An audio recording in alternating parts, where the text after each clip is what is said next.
While polishing the last fingerprint from the CEO's glass desk, shy janitor Maya heard his controlled footsteps halt behind her, the room thick with tension, and witnesses swear the frost in his gaze shattered into fierce wonder as her reflected smile blazed back at him. But before we dive into the full story, let me know where you're watching from and what time it is. Now, subscribe to the channel and let's get started. The winter wind howled against the glass facade of Sterling Tower, 60 stories of steel and ambition shooting into Chicago's night sky. Inside the uppermost floor, Maya Brooks tightened her grip on the cleaning cart, her knuckles white against the plastic handle. The digital clock on the wall read 11:43 p.m. Most of the city slept, but Sterling Tower never truly did, and neither did Maya's dreams. At 26, she wore the standard-issue navy coveralls of Sterling Tower's cleaning staff, a uniform designed to render her invisible. Her auburn hair was tucked under a plain cap, her face scrubbed free of makeup. Nothing about her appearance suggested that 12 hours earlier she'd been hunched over a sketch pad, her fingers flying across the page as she created designs that could revolutionize sustainable architecture, if anyone would ever see them. Maya pushed her cart past the executive assistant's desks, careful not to disturb the meticulously arranged workspace. Sterling Industries valued order above all else, a reflection of its founder and CEO, Caleb Sterling. She'd never met him, but his reputation permeated every floor, every conversation, every nervous glance when deadlines approached. Ice cold, they called him. Brilliant, but merciless. A man who had quadrupled the company's worth in 7 years through sheer force of will and an uncompromising vision. Just 3 more offices, Maya whispered to herself, a habit developed during long nights alone in the building. Then home to bed. Tomorrow was her only day off, and she had plans to visit a small gallery exhibit in Logan Square. The artist specialized in sustainable design, Maya's passion since college.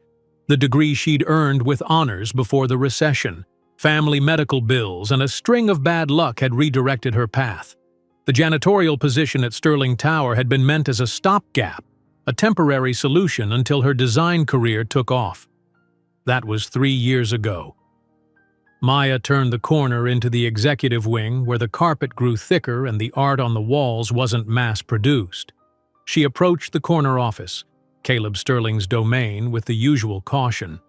Though he rarely worked this late, she'd been warned never to enter if the light was on. Tonight, the office was dark.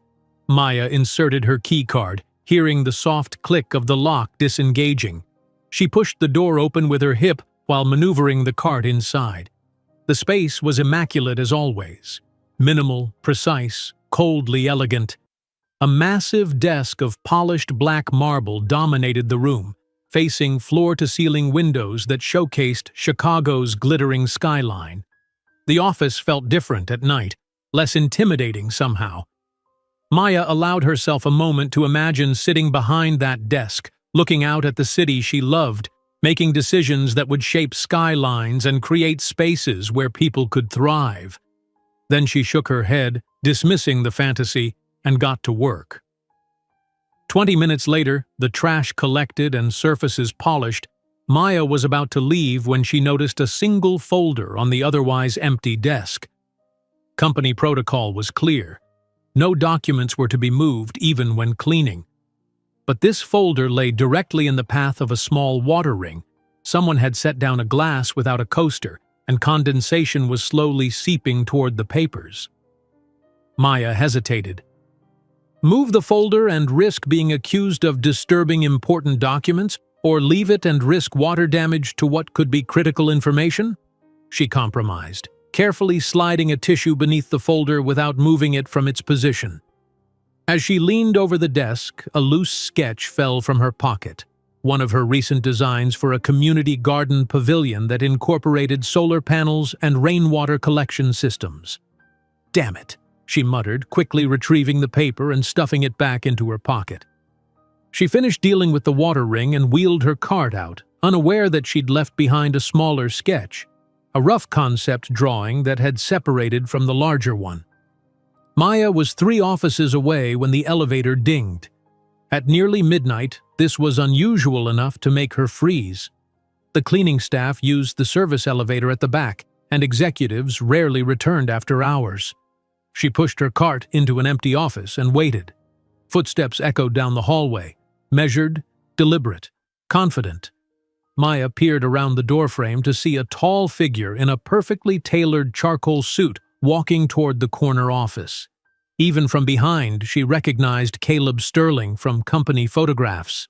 His dark hair was precisely cut, his posture impeccable, his presence commanding even when he thought himself alone.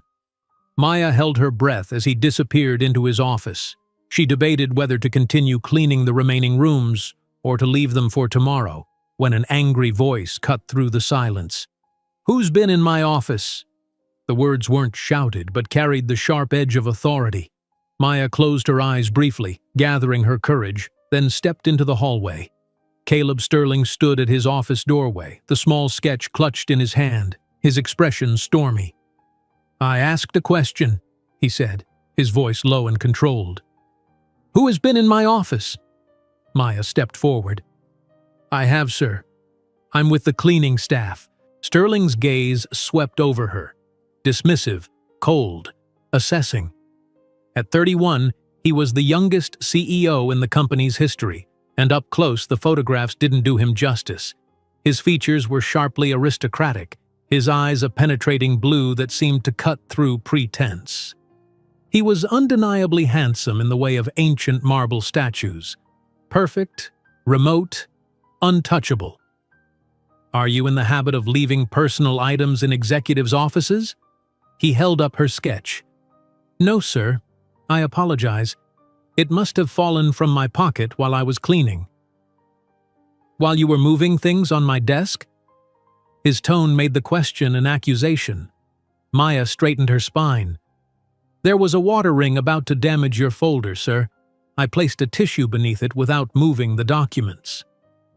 Something flickered in his expression, surprise, perhaps, that she would answer directly rather than simply apologize again. "What is this?" He held up the sketch, and Maya's heart sank when she realized which drawing he'd found. It wasn't her professional work, but a personal concept, her redesign of Sterling Tower's lobby, reimagined with living walls, passive cooling systems, and natural light optimization. "It's nothing, sir. Just a doodle." She extended her hand, hoping he would return it without further inspection. Instead, Caleb Sterling studied the sketch more closely, turning it to catch the light. His brow furrowed. "This is Sterling Tower." It wasn't a question. Maya swallowed. "Yes, sir. Just a creative exercise. I'm sorry if it seems presumptuous." "You've substantially altered the northwestern exposure and eliminated the revolving doors." His voice remained neutral, but his eyes narrowed. "Why?" The question caught her off guard. She'd expected to be reprimanded, not engaged in a design discussion. "The current configuration wastes energy," Maya answered before she could stop herself. "The revolving doors are inefficient given Chicago's wind patterns, and the northwestern exposure creates unnecessary heat loss in winter. The building compensates with excessive HVAC usage." Sterling's expression shifted subtly, reassessing. "And these are?" "Living walls with integrated water reclamation systems. They'd improve air quality, reduce the urban heat island effect, and cut cooling costs by approximately 20%. A tense silence followed. Maya suddenly remembered her position, a night janitor presuming to critique the architectural choices of a billion-dollar company's headquarters. She reached again for the sketch. "If you'll return my drawing, sir, I'll finish my work and stay out of your way." Sterling held the sketch just beyond her reach. "What's your name?" "Maya Brooks, sir." "And where did you study architecture, Ms. Brooks?" The question stung more than any reprimand could have. "Chicago Institute of Design. I graduated with honors." "Yet you're cleaning offices." The words weren't spoken cruelly, but the simple observation pierced Maya's carefully constructed defenses. Her chin lifted slightly. "We do what we must to survive, Mr. Sterling. The design industry isn't always meritocratic." He studied her for a long moment, his expression unreadable. Then he folded the sketch precisely along its original lines and extended it toward her. "Next time, be more careful with your belongings, Miss Brooks, and don't touch anything on my desk, water ring or not. That's not your responsibility or concern." Maya took the sketch, her fingers brushing his briefly. "Yes, sir. It won't happen again." She returned to her cart, aware of his eyes following her. As she pushed it toward the service elevator, she heard his voice again. "Ms. Brooks." She turned. "Yes?" That vertical garden concept wouldn't work with the building's current irrigation system. Maya couldn't help herself. "It would if you implemented a gravity-fed gray water recycling mechanism from the upper floors. The infrastructure already exists within the building's plumbing design. It's just never been utilized properly." Something flickered across his face. Annoyance? Interest? She couldn't tell. "Good night, Ms. Brooks," he said finally, retreating into his office and closing the door with a decisive click. Maya released a breath she hadn't realized she was holding and continued toward the elevator, cheeks burning with a mixture of embarrassment and indignation. By morning, she'd probably be looking for a new job. The thought sent a fresh wave of anxiety through her, another setback, another delay in reclaiming her real career, her true passion.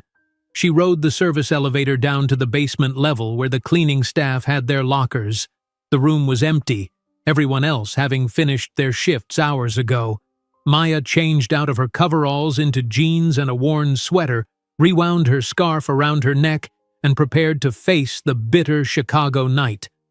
As she walked toward the bus stop, snowflakes began to fall, fat, lazy crystals that melted on her upturned face.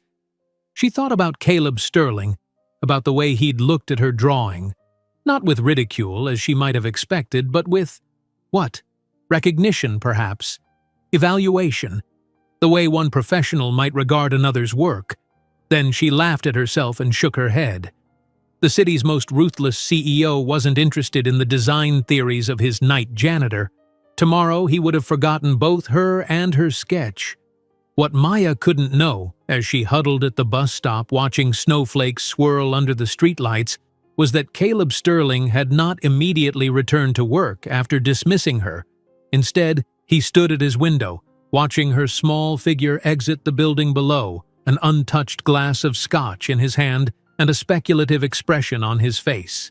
In his pocket was something he hadn't mentioned, a second sketch that had fallen from her cart as she left his office, a more detailed rendering of a sustainable urban housing complex.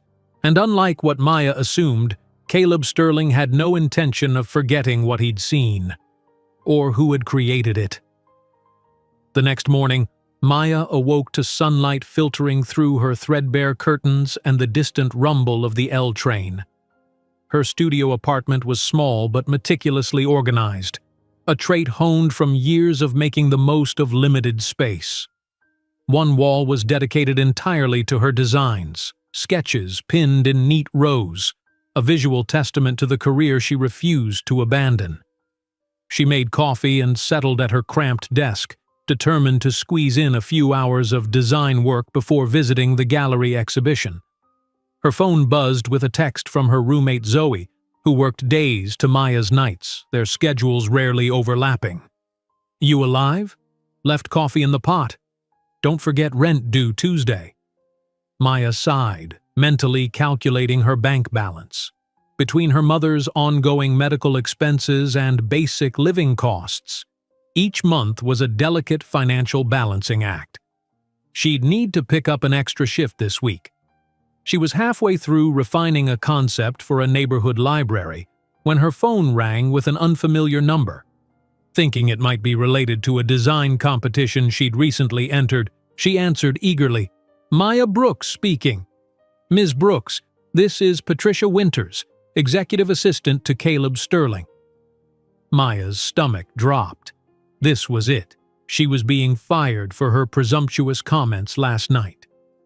Mr. Sterling would like to see you at Sterling Tower this afternoon at 4. Can you confirm your attendance? Maya hesitated. Today was her only day off. The gallery exhibition closed tomorrow, and she'd been looking forward to it for weeks. But turning down a direct request from the CEO seemed unwise if she wanted to keep her job. May I ask what this concerns? Mr. Sterling didn't specify. Do I tell him you'll be there? 15 minutes later, Maya stood before her closet, considering her limited options. She couldn't show up in her cleaning uniform, but she also couldn't appear too presumptuous. She settled on black slacks, a simple blue blouse, and her one pair of decent shoes. Professional but not pretentious, appropriate for someone who might be about to lose their livelihood. The gallery would have to wait for another day, another exhibition, another chance to immerse herself in the world she longed to rejoin. When Maya arrived at Sterling Tower, the security guard looked up in surprise. He was accustomed to seeing her arrive in uniform for the night shift, not dressed professionally during business hours. I have an appointment with Mr. Sterling, she explained, the words sounding surreal even to herself. Of course, Ms. Brooks. The guard's professionalism didn't waver, though curiosity flickered in his eyes. Please use the executive elevator. Ms. Winters is expecting you on the 60th floor. The executive elevator was a far cry from the service elevator Maya usually used, all polished brass and mirrors, with a smooth, silent ride that took less than 30 seconds to ascend 60 floors. The doors opened to reveal an elegant reception area where Patricia Winters, a sleek woman in her 50s, awaited with clipboard in hand. Ms. Brooks, punctual. Mr. Sterling appreciates that. Her tone was brisk, but not unkind. Follow me, please. As they walked through the executive floor, Maya felt painfully conspicuous. Despite her careful wardrobe choices, she knew she didn't belong among the power suits and designer shoes that populated the upper echelons of Sterling Industries. A few curious glances followed her, and she heard whispers as they passed the open-plan area where junior executives worked. Patricia led her to a conference room with glass walls that offered a panoramic view of the city. Inside, spread across the massive table, were Maya's sketches, not just the ones Caleb Sterling had found the night before, but dozens more. Her entire portfolio, which she kept carefully organized in a flat file at home. How did you? Maya began, then fell silent as Caleb Sterling entered from a side door. In daylight, he was even more imposing than he had been at midnight. His suit today was navy, impeccably tailored to his athletic frame. His presence immediately commanded the room, drawing all attention to him like gravity. Ms. Brooks, he said, nodding once in acknowledgement. Thank you for coming in on your day off. Maya forced her voice to remain steady. Did you break into my apartment, Mr. Sterling? Patricia Winters inhaled sharply at her directness, but Caleb's expression remained impassive. Of course not. After our encounter last night, I had my team look into your background. Your online portfolio is quite comprehensive, though clearly not up to date with your most recent work. Maya felt her face flush. Her online portfolio was a remnant from more hopeful days, when she'd believed her degree would translate into the career she'd worked so hard to prepare for. Why am I here, Mr. Sterling? She asked, deciding that direct questions were safer than assumptions. He approached the table and gestured to the sketches.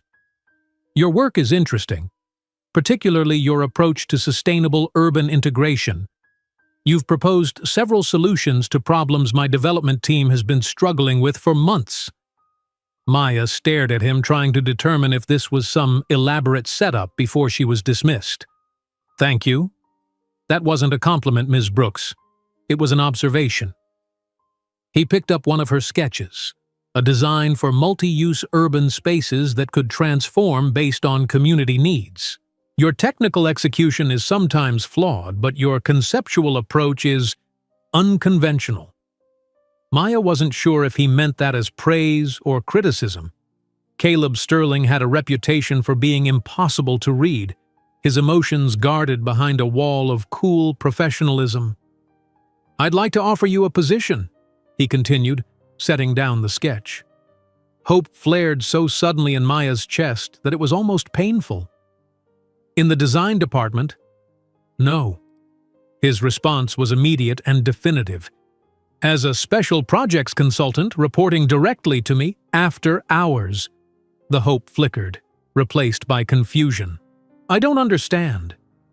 "Your current employment with the cleaning service will continue as usual, but 3 nights a week you'll stay for an additional 4 hours to work on specific design challenges I'll present to you." Maya's mind raced, trying to make sense of the unusual offer. Why not just hire me for the design team during regular hours? Something shifted in Caleb's expression, a tightening around the eyes, a slight tension in his jaw. "The design department has established protocols and hierarchies. Your ideas are too disruptive to introduce through conventional channels at this time. This arrangement allows us to explore concepts without bureaucratic interference." Maya studied him, sensing there was more to his explanation than he was revealing. "And what would this position pay?" "Triple your current hourly rate with a performance bonus structure we can discuss." The figure he named made Maya blink. It was more than generous. It was potentially life-changing. Enough to make a significant dent in her mother's medical bills, enough to maybe start saving for the future she'd put on hold. "What's the catch, Mr. Sterling?" A faint smile touched his lips, so brief she might have imagined it. "Discretion. This arrangement stays between us and Ms. Winters. The official story is that you're being paid for additional cleaning duties in secure areas that require special clearance." Warning bells sounded in Maya's mind. "That sounds suspiciously like you're asking me to be your secret design ghostwriter." "Think of it as a probationary period," he countered smoothly. "Prove your concepts work, and we can discuss a more conventional arrangement in the future." Maya glanced at the sketches spread across the table, then back at him. "Why me? You have an entire department of highly qualified designers at your disposal. Because you see problems differently, because you have nothing to lose and everything to prove." His gaze met hers directly. "And because you were willing to tell the CEO of Sterling Industries that his building design was inefficient to his face at midnight." Despite her best efforts, a smile tugged at Maya's lips. "You have to admit, those revolving doors are ridiculous in Chicago's wind." For a brief moment, something that might have been amusement flickered in his eyes. Then it was gone, replaced by his usual businesslike demeanor. "Do we have an agreement, Ms. Brooks? Or would you prefer to continue with just your cleaning duties?" Maya thought of her mother's mounting hospital bills, of the gallery exhibition she couldn't afford to visit today, of the degree collecting dust while she emptied trash cans at night. She thought of the sketches spread before her, her ideas, her passion, potentially becoming reality. "When do I start?" "Tomorrow night. Your regular shift ends at midnight. You'll report to my office at 12:15 for your first assignment." He extended his hand, and after a moment's hesitation, Maya shook it. His grip was firm, his hand warm against her cold fingers. The contact lasted only seconds, but Maya felt a strange electricity in the brief touch, a current of something unexpected passing between them. "That will be all, Ms. Brooks. Ms. Winters will provide you with the necessary security clearances before you leave." With that dismissal, he gathered several of the sketches into a folder and exited through the same side door, leaving Maya alone with Patricia and a swirl of conflicting emotions. "He's never done anything like this before," Patricia said quietly, breaking the silence. Her expression was difficult to read, professional neutrality layered over something more complex. Concern, perhaps, or warning. "Is that supposed to be reassuring?" Maya asked. "Just an observation." Patricia handed her a security badge on a new lanyard. "This gives you access to the executive floor after midnight. You'll need to sign several confidentiality agreements before you leave today." As Maya followed Patricia to process the paperwork, she couldn't shake the feeling that she'd just made a deal with a devil she didn't fully understand. Caleb Sterling had a reputation for ruthless precision in business. He didn't make impulsive decisions or emotional investments. Whatever he saw in her work, it wasn't charity or kindness that motivated his offer. And yet, as she signed the forms that would bind her to secrecy, Maya couldn't deny the thrill that pulsed beneath her apprehension. For the first time in years, someone with the power to change things had looked at her designs and seen value. Even if his motives remained mysterious, even if the arrangement was unorthodox, it was an opportunity, perhaps the only one she'd get. On her way out of Sterling Tower, Maya paused in the lobby and looked up at the soaring atrium, seeing it with fresh eyes, not just as the building she cleaned, but as a canvas for the ideas Caleb Sterling had found intriguing. Whatever game he was playing, she decided she would play it too. She had her own motives, her own goals. And unlike the ice-cold CEO, Maya Brooks had nothing to lose. The next night, Maya moved through her cleaning routine with unusual haste, her mind already occupied with what would come after. The Sterling Tower was quieter than usual. A corporate retreat had taken many of the executives out of town, leaving floors of empty offices. Still, she was meticulous, unwilling to give anyone reason to question her regular duties. At exactly 12:10 a.m., she changed out of her coveralls in the staff locker room, replacing them with the business casual outfit she'd brought in her backpack, dark jeans and a simple gray sweater. Professional enough for the bizarre circumstances, but not so formal that anyone seeing her would question why the cleaning staff was dressed for a board meeting at midnight. Her hand trembled slightly as she swiped her new security badge at the executive elevator. The light flashed green and the doors slid open silently. Maya took a deep breath, stepped inside, and pressed the button for the 60th floor. The executive wing was dimly lit, with only security lighting illuminating the path to Caleb's corner office. A soft glow spilled from beneath his door.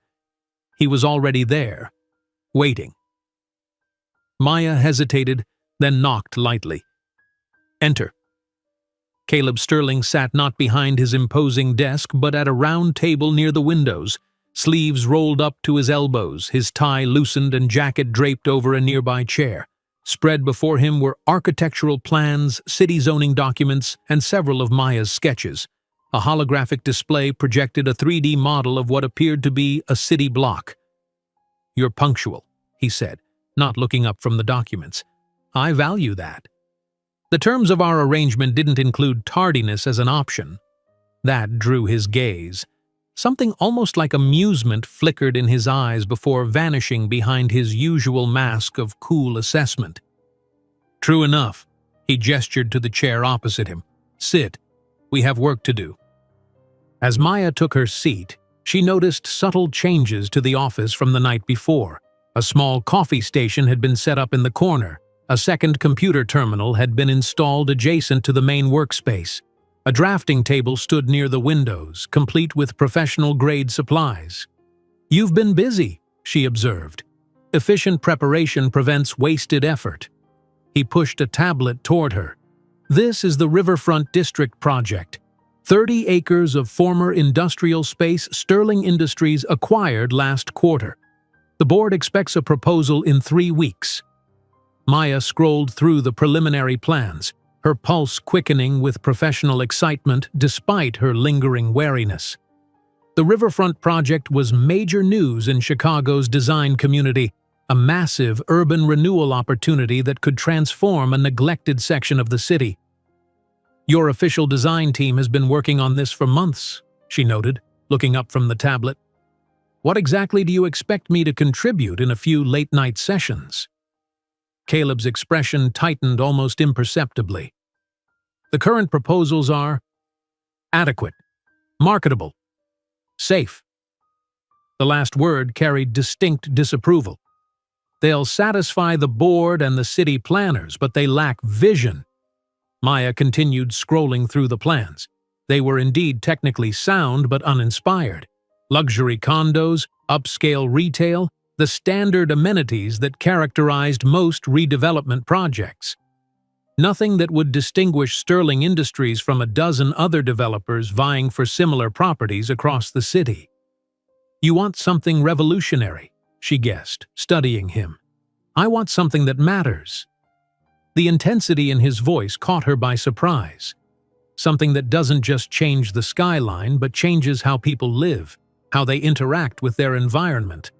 Maya set down the tablet, intrigued by this glimpse of passion beneath his controlled exterior. "That's not what Sterling Industries is known for. Your previous developments have been luxurious but conventional, which is precisely why this one needs to be different." He stood and moved to the window, looking out at the city spread below them. "Sterling Tower was my father's vision. Impressive but inefficient, as you so bluntly pointed out. The company has followed that pattern for too long, imposing structures that demand attention but ignore context." Maya watched him, reassessing her assumptions about Caleb Sterling. The business press painted him as a cold pragmatist, a numbers-driven executor who had ruthlessly modernized his father's company after inheriting the CEO position at 24. Nothing in his public persona suggested an interest in revolutionary design concepts or sustainable urban planning. "So you want me to help you break the Sterling mold?" she said carefully. "Why not just direct your design team to take a more innovative approach?" He turned from the window, his expression guarded once more. "Office politics, Ms. Brooks. Innovation threatens those invested in the status quo. My lead architect has been with the company for 30 years. He designed this building with my father." Ah, understanding dawned. And if you suddenly presented radical new design concepts, he'd know they didn't come from you. "Precisely. I need these ideas to evolve organically with my guidance before they're introduced to the wider team." He returned to the table. "You have no corporate allegiances, no professional reputation to protect. You can think beyond conventional parameters."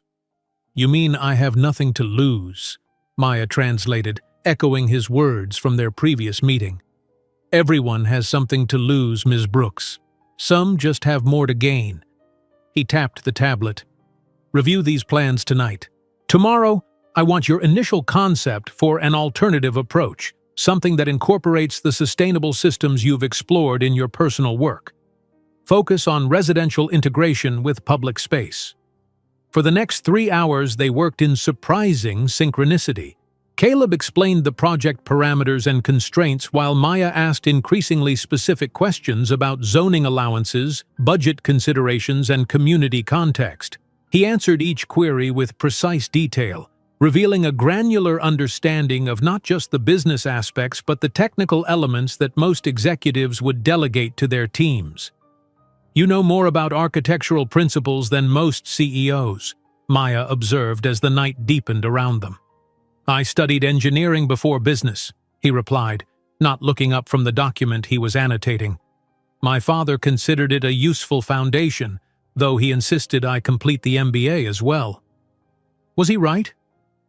Caleb looked up, his pen pausing mid-note. People rarely asked him personal questions, Maya realized, especially people who worked for him. "Yes," he said after a moment, though not for the reasons he believed. He saw engineering as a way to understand what we build. I saw it as a way to understand what we should build. He resumed writing.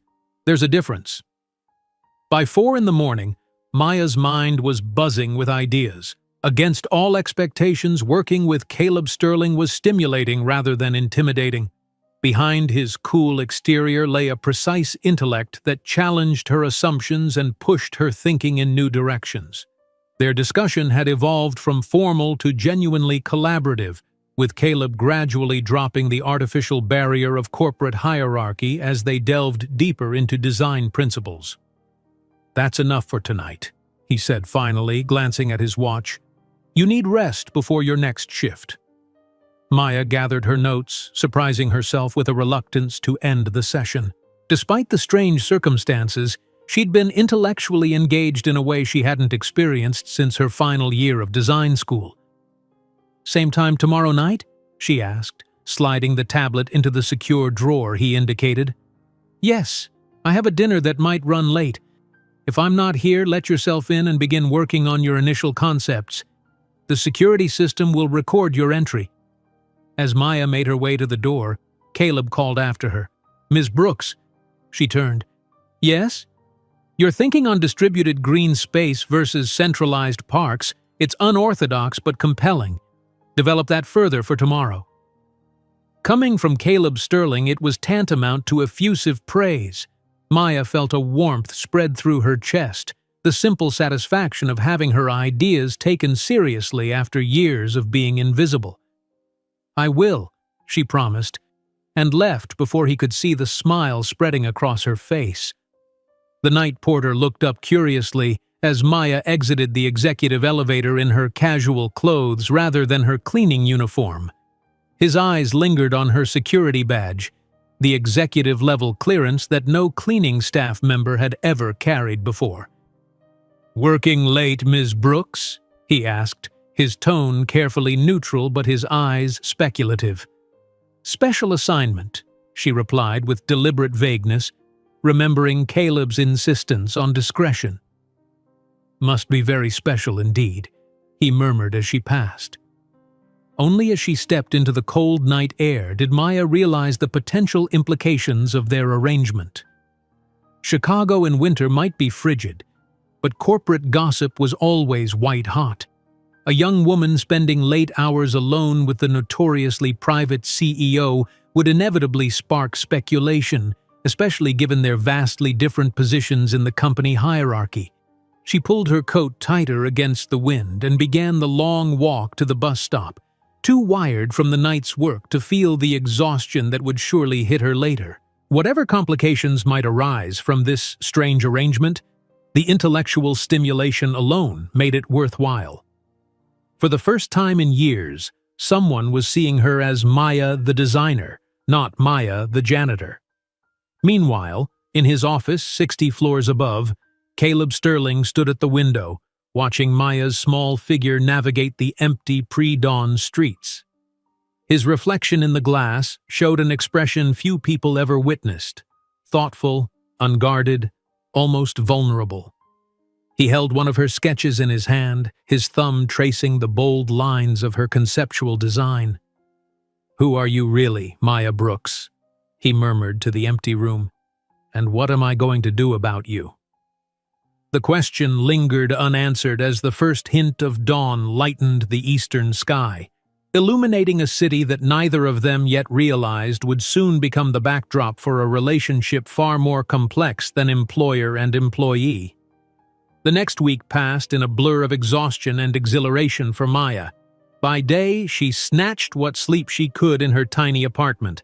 By night, she cleaned offices and then transformed into a secret design consultant for one of Chicago's most powerful men. The dual existence left her perpetually tired but more intellectually alive than she'd been in years. On Friday night, after her regular cleaning shift, Maya entered Caleb's office to find him on a video call, his back to the door. She hesitated, about to retreat, when he raised a hand to signal she should stay. "The board doesn't need to micromanage this project, Richard," Caleb was saying, his tone controlled but with an edge Maya was beginning to recognize as frustration. "The preliminary presentation is still 2 weeks away." "We're just concerned about the direction, Caleb," replied a silver-haired man on the screen. "Rumor has it you've been working nights on some radical redesign. The Riverfront District isn't an experimental playground. It's a $3 billion investment." "I'm aware of the numbers, Richard. I'm also aware that Sterling Industries' last 3 developments have underperformed against market projections precisely because they lacked distinctive vision.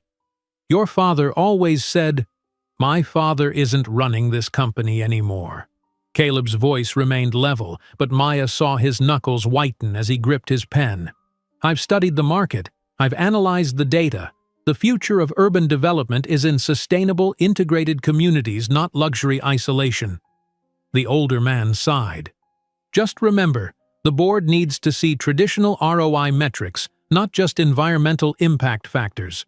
We all want to save the planet, but we need to satisfy shareholders first." After the call ended, Caleb remained motionless for a long moment, staring at the blank screen. Then he turned to Maya, his expression carefully composed once more. "Richard Hargrove," he explained. "Board chairman and my father's oldest friend. He considers innovation and risk to be synonymous." "He's not entirely wrong," Maya ventured, setting down her bag. "The approach we've been developing is experimental." "It's progressive, not experimental. There's a difference." Caleb stood and moved to the drafting table where Maya's evolving designs were spread out. "The problem with Richard and most of the board is that they're looking backward, not forward. They want to recreate my father's successes without acknowledging that the world has changed." Maya joined him at the table, noting the tension in his shoulders. Over the past week, their working relationship had developed an unexpected rhythm. During the day, Caleb would send her questions or references to consider. At night, they would work side by side, their initial formality gradually giving way to a focused collaboration that sometimes felt almost like partnership rather than employment. "Show me what you've done with the community garden integration," he said, clearly eager to move past the conversation with Hargrove. Maya pulled out her newest sketches. "I've reimagined the central courtyard as a series of terraced gardens that serve multiple functions: food production, stormwater management, and communal gathering spaces. Each residential building would have direct access, breaking down the usual barriers between private and public space." Caleb studied her work with the focused intensity she was coming to appreciate. Unlike so many executives who feigned interest while thinking of other matters, when Caleb Sterling looked at something, he truly saw it. "You've addressed the southern exposure issue," he noted, tracing a line with his finger. "This would maximize growing seasons even in Chicago's climate, and reduce energy costs for the surrounding units by at least 30%, Maya added. "The vertical integration means—" A knock at the door interrupted her explanation. They both looked up, startled, as Patricia Winters entered with an armful of folders. "I'm sorry to interrupt, Mr. Sterling, but these need your signature before Monday, and I know your weekend is—" She trailed off, her eyes moving between Caleb and Maya, noting their proximity at the drafting table. "Of course, Patricia. Thank you," Caleb said smoothly, moving to take the folders. "You remember Ms. Brooks. She's assisting with some special projects." Patricia's professional smile didn't quite reach her eyes. "Of course. Good evening, Ms. Brooks. Working late again, I see." "Mr. Sterling has been generous with his time," Maya replied, matching Patricia's careful tone. After Patricia left, a subtle tension lingered in the room. The interruption had drawn attention to how comfortable they had become in each other's presence.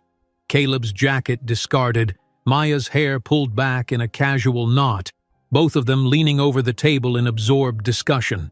"Your executive assistant disapproves of our arrangement," Maya observed, returning to the designs. "Patricia is protective of the company. And of me." Caleb sorted through the folders with practiced efficiency. "She's been with Sterling Industries since before I was born. She's seen executives make poor decisions after hours." "Is that what this is? A poor decision after hours?" The question escaped before Maya could reconsider it. Caleb looked up, his blue eyes meeting hers directly. "No, Ms. Brooks. This is perhaps the best decision I've made in some time. Patricia will understand that once she sees the results." Something in his steady gaze made Maya's heart beat faster. She turned back to the designs, trying to recapture their earlier professional momentum. "I've been thinking about the retail integration. The current plans follow the standard model, ground floor commercial, upper floors residential. But what if we inverted that in certain sections?" For the next few hours they worked steadily, the interruption forgotten as they immersed themselves in the evolving design. By the time they finished for the night, their concept for the riverfront district had transformed from interesting to genuinely revolutionary, a development that would not only change the city's skyline, but potentially redefine how urban communities functioned. "This is excellent work," Caleb said as Maya gathered her things to leave. "We should celebrate our progress. Have you eaten?" The question caught her off guard. Their late-night sessions usually ended with professional assessments and plans for the next day's work, not dinner invitations. "It's after 4 in the morning," Maya pointed out. "I know a place." For the first time since they'd met, Caleb Sterling smiled, a genuine expression that transformed his usually austere features, revealing a dimple in his right cheek and crinkling the corners of his eyes in a way that made him look suddenly younger, more approachable. Maya found herself smiling back before she could analyze whether sharing a meal with her enigmatic employer was wise. "Lead the way." 20 minutes later, they sat in a tiny 24-hour diner 8 blocks from Sterling Tower. The place was a study in contrasts. Vinyl booths worn smooth by decades of use but spotlessly clean. A limited menu but everything made from scratch. At this hour, the only other customers were a couple of cab drivers and an elderly man reading yesterday's newspaper. "You come here often?" Maya asked, watching with fascination as Caleb Sterling, billionaire CEO, ordered coffee and eggs from a waitress who treated him like any other pre-dawn customer. "When I work late," he replied. "They don't care who you are here, just whether you tip well and don't make trouble." He stirred his coffee with methodical precision. "You look surprised. I imagined you dining exclusively at places with sommeliers and tasting menus." "Those have their purpose. Business dinners, board functions, strategic meetings disguised as social gatherings." He shrugged slightly. "This is where I come when I don't want to be Caleb Sterling, CEO." "And who are you then?" Maya asked, genuinely curious. He considered the question with the same thoughtfulness he applied to her designs. "Just Caleb, I suppose. The person I might have been if circumstance and expectation hadn't intervened." The simple honesty of his answer touched something in Maya. For the first time, she saw past the powerful executive to the man beneath. Someone perhaps as constrained by his role as she was by hers. "I understand that," she said quietly. "Some days I can barely remember who Maya is beneath the cleaning lady or the failed designer." "You're not a failed designer." His contradiction was immediate and firm. "You're a designer who hasn't yet found the right opportunity. There's a difference." Their food arrived, momentarily pausing the conversation. As they ate, their discussion drifted from the riverfront project to broader topics: sustainable architecture movements, the challenges of urban renewal without gentrification, even their favorite buildings in Chicago. Maya found herself laughing at Caleb's surprisingly wry observations about pretentious architectural trends, while he listened with genuine interest to her passionate defense of community-centered design. "My father would have hated you," Caleb said as they finished their meal, his tone making it clear this was a compliment. He believed architecture should impose order through grandeur. Your approach is the opposite, finding order in human connection. "Is that why you're keeping me a secret?" Maya asked. "Because I represent everything your father's company opposed?" The question hung between them, more pointed than Maya had intended. Caleb set down his coffee cup, his expression growing serious. "Partially," he admitted. "Sterling Industries is in transition. I'm in transition. The board still operates in my father's shadow. If I'm going to change the company's direction, I need to be strategic. And I'm part of that strategy." It wasn't quite a question. "You're part of a vision I haven't fully articulated yet, even to myself." His gaze was direct, challenging her to understand what he wasn't explicitly saying. "Your designs aren't just buildings, Maya. They're a different way of seeing the world." It was the first time he'd used her first name. The subtle shift seemed to alter the air between them, acknowledging that their relationship had evolved beyond its initial parameters. Dawn was breaking as they left the diner, painting the city in soft pinks and golds. They walked in companionable silence, their breath forming clouds in the cold morning air. When they reached the point where their paths would diverge, Caleb to his penthouse apartment, Maya to the bus stop, they paused awkwardly. "Monday night?" Caleb asked, his professional demeanor returning like a mask sliding back into place.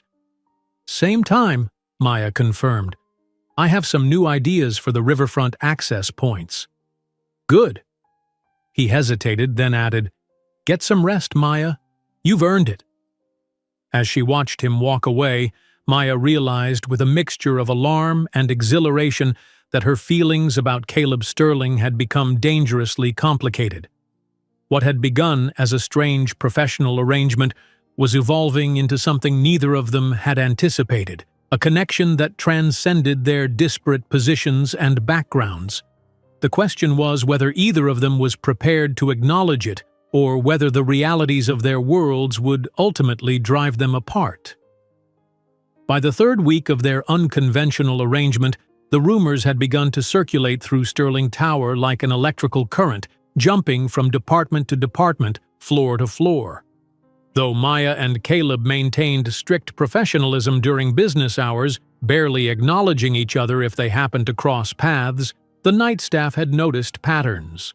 The cleaning girl with executive access, the CEO working unusually late, the way the lights in his office burned until dawn on the night she wasn't scheduled to clean other floors.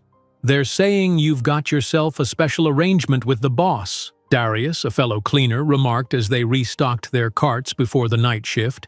His tone was carefully neutral, but his eyes were curious. Maya kept her expression bland. "I'm handling some confidential areas, that's all. Must be mighty confidential to need that fancy security badge." Darius nodded toward the executive clearance card Maya had tucked into her pocket rather than wearing visibly like her regular cleaning ID. "Just be careful, Maya. Men like Sterling, they live in a different world than us. Whatever game you're playing." "It's not a game," Maya interrupted, more sharply than she intended. "And it's not what people are implying. It's work, Darius. That's it." She believed this, or at least she tried to. The truth was more complicated than either the salacious rumors or her own denials suggested. In the 3 weeks since their late-night collaboration had begun, something had shifted between Maya and Caleb. Their conversations had expanded beyond design principles to personal philosophies, childhood memories, private dreams. They still maintained the formal address of Mr. Sterling and Ms. Brooks during their work sessions, but the boundaries between employer and employee had blurred into something neither of them had quite defined.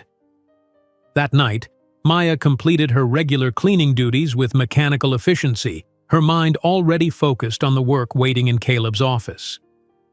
The Riverfront District project had evolved into something extraordinary, a revolutionary concept that integrated sustainable living spaces with public amenities in ways that challenged traditional urban development paradigms. Maya's initial sketches had grown into comprehensive plans, refined by Caleb's practical understanding of construction realities and budget constraints. When she arrived at his office, however, Caleb wasn't alone. Through the glass door, Maya could see him engaged in what appeared to be a tense conversation with a man she recognized from company photographs as Victor Danning, Sterling Industries' head architect. Maya hesitated, uncertain whether to interrupt, when Patricia Winters materialized beside her in the hallway. "I wouldn't go in there just yet," Patricia advised, her voice low. "Victor is processing some unexpected changes to the Riverfront project." "What kind of changes?" Maya asked, though she suspected she knew. "Apparently," Patricia said with careful neutrality, "Mr. Sterling has been developing an alternative concept that diverges significantly from Victor's original designs. He presented it to Victor this afternoon." Maya felt a cold weight settle in her stomach. "Without mentioning my involvement." Patricia's gaze was shrewd. Mr. Sterling indicated the concepts were developed under his direction by a consultant he preferred not to name at this stage. Before Maya could respond, the office door opened, and Victor Danning emerged. His face was flushed with barely controlled anger, his movements stiff as he acknowledged Patricia with a curt nod. His eyes slid over Maya with the practiced invisibility that the cleaning staff regularly encountered from executives. Not rudeness exactly, but the automatic dismissal of someone deemed irrelevant to his concerns. "Patricia, please schedule a full team meeting for tomorrow afternoon," he said, his voice tight. "Apparently, we need to realign our understanding of the Riverfront District vision." As Victor strode toward the elevators, Patricia gave Maya a look that somehow conveyed both warning and sympathy. "I'll leave you to your special cleaning duties, Ms. Brooks." She followed Victor, her heels clicking precisely on the polished floor.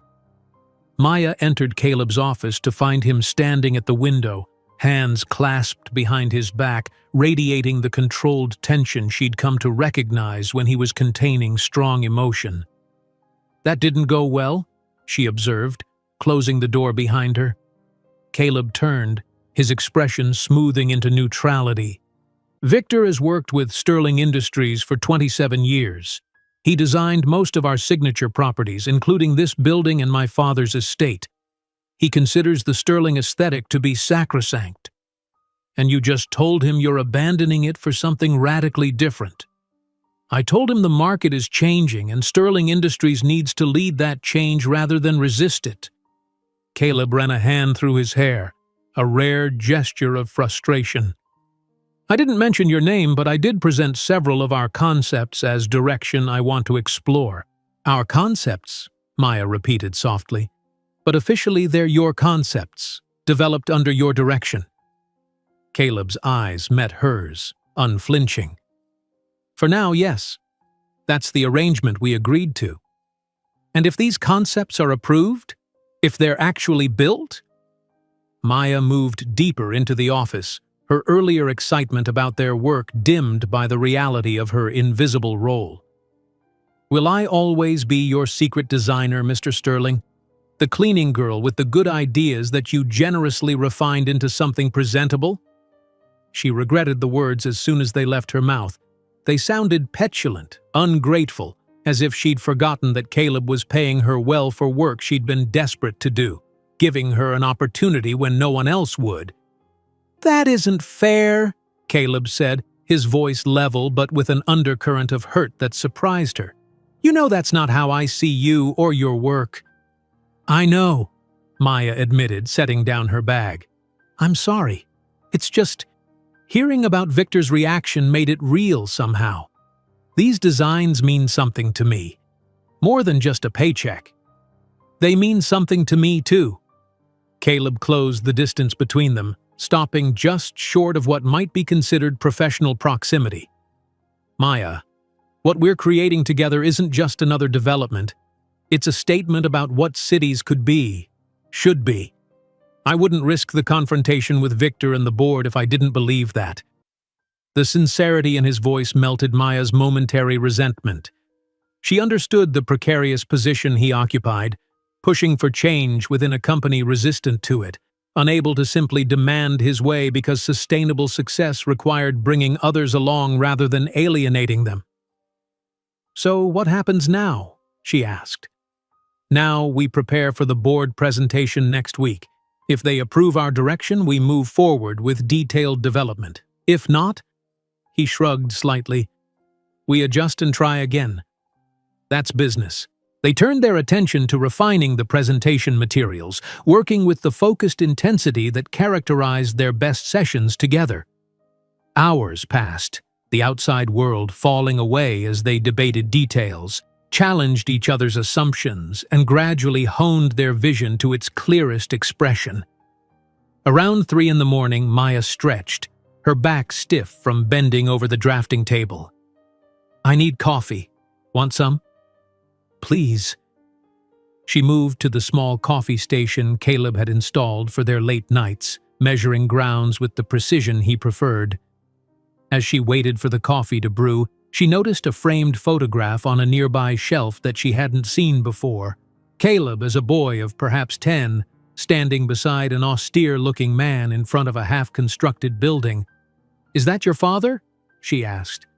Caleb glanced up, then nodded. "Yes, at the groundbreaking for the Pinnacle in '99. You don't look very happy to be there." "I wasn't." He set down his pen and leaned back in his chair. "I'd wanted to go to a friend's birthday party that day. My father believed such social events were a waste of time that could be better spent learning the business. He brought me to every groundbreaking, every ribbon cutting, every major inspection from the time I was 7. Maya studied the photograph. The rigid posture of both father and son, the complete absence of physical affection between them, the way the man's hand rested not on his son's shoulder but on the ceremonial shovel. "That sounds lonely," she said simply. Caleb's expression shifted, surprise replacing his usual guardedness. People didn't often express sympathy for the difficulties of growing up wealthy and privileged. "It was educational," he said after a moment. "My father believed in preparation above all else. No sterling would enter the business unprepared for its demands." Maya brought him his coffee, prepared exactly as she'd learned he liked it. Black, no sugar. "Did you ever consider doing something else? Being someone other than Caleb Sterling, heir to the empire?" His fingers brushed hers as he took the cup, a brief contact that sent an unexpected warmth up her arm.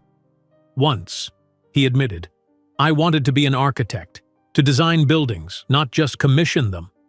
What happened? Reality, expectation, duty." The words were clipped, but not unkind. "My father made it clear that Sterling men lead. They don't serve." Architects, in his view, were skilled laborers who executed the visions of their betters. "That's a terrible way to think about design," Maya said, unable to hide her horror at such a dismissive attitude toward her profession. "Yes," Caleb agreed simply. "It is." He took a sip of his coffee, then added, "That's why I find working with you so refreshing. You see buildings as living things that serve communities, not as monuments to individual power." The compliment warmed Maya more than it should have. She returned to the drafting table, conscious of a subtle shift in the atmosphere between them. Each personal revelation, each small confidence shared, was transforming their relationship into something neither of them had planned. "We should finish the environmental impact projections," she said, deliberately steering them back to safer territory. "The board will want concrete numbers, not just concepts." They worked until dawn brightened the windows, completing the presentation materials with minutes to spare before the building's day staff would begin arriving. As Maya gathered her things to leave, Caleb stopped her with a light touch on her arm.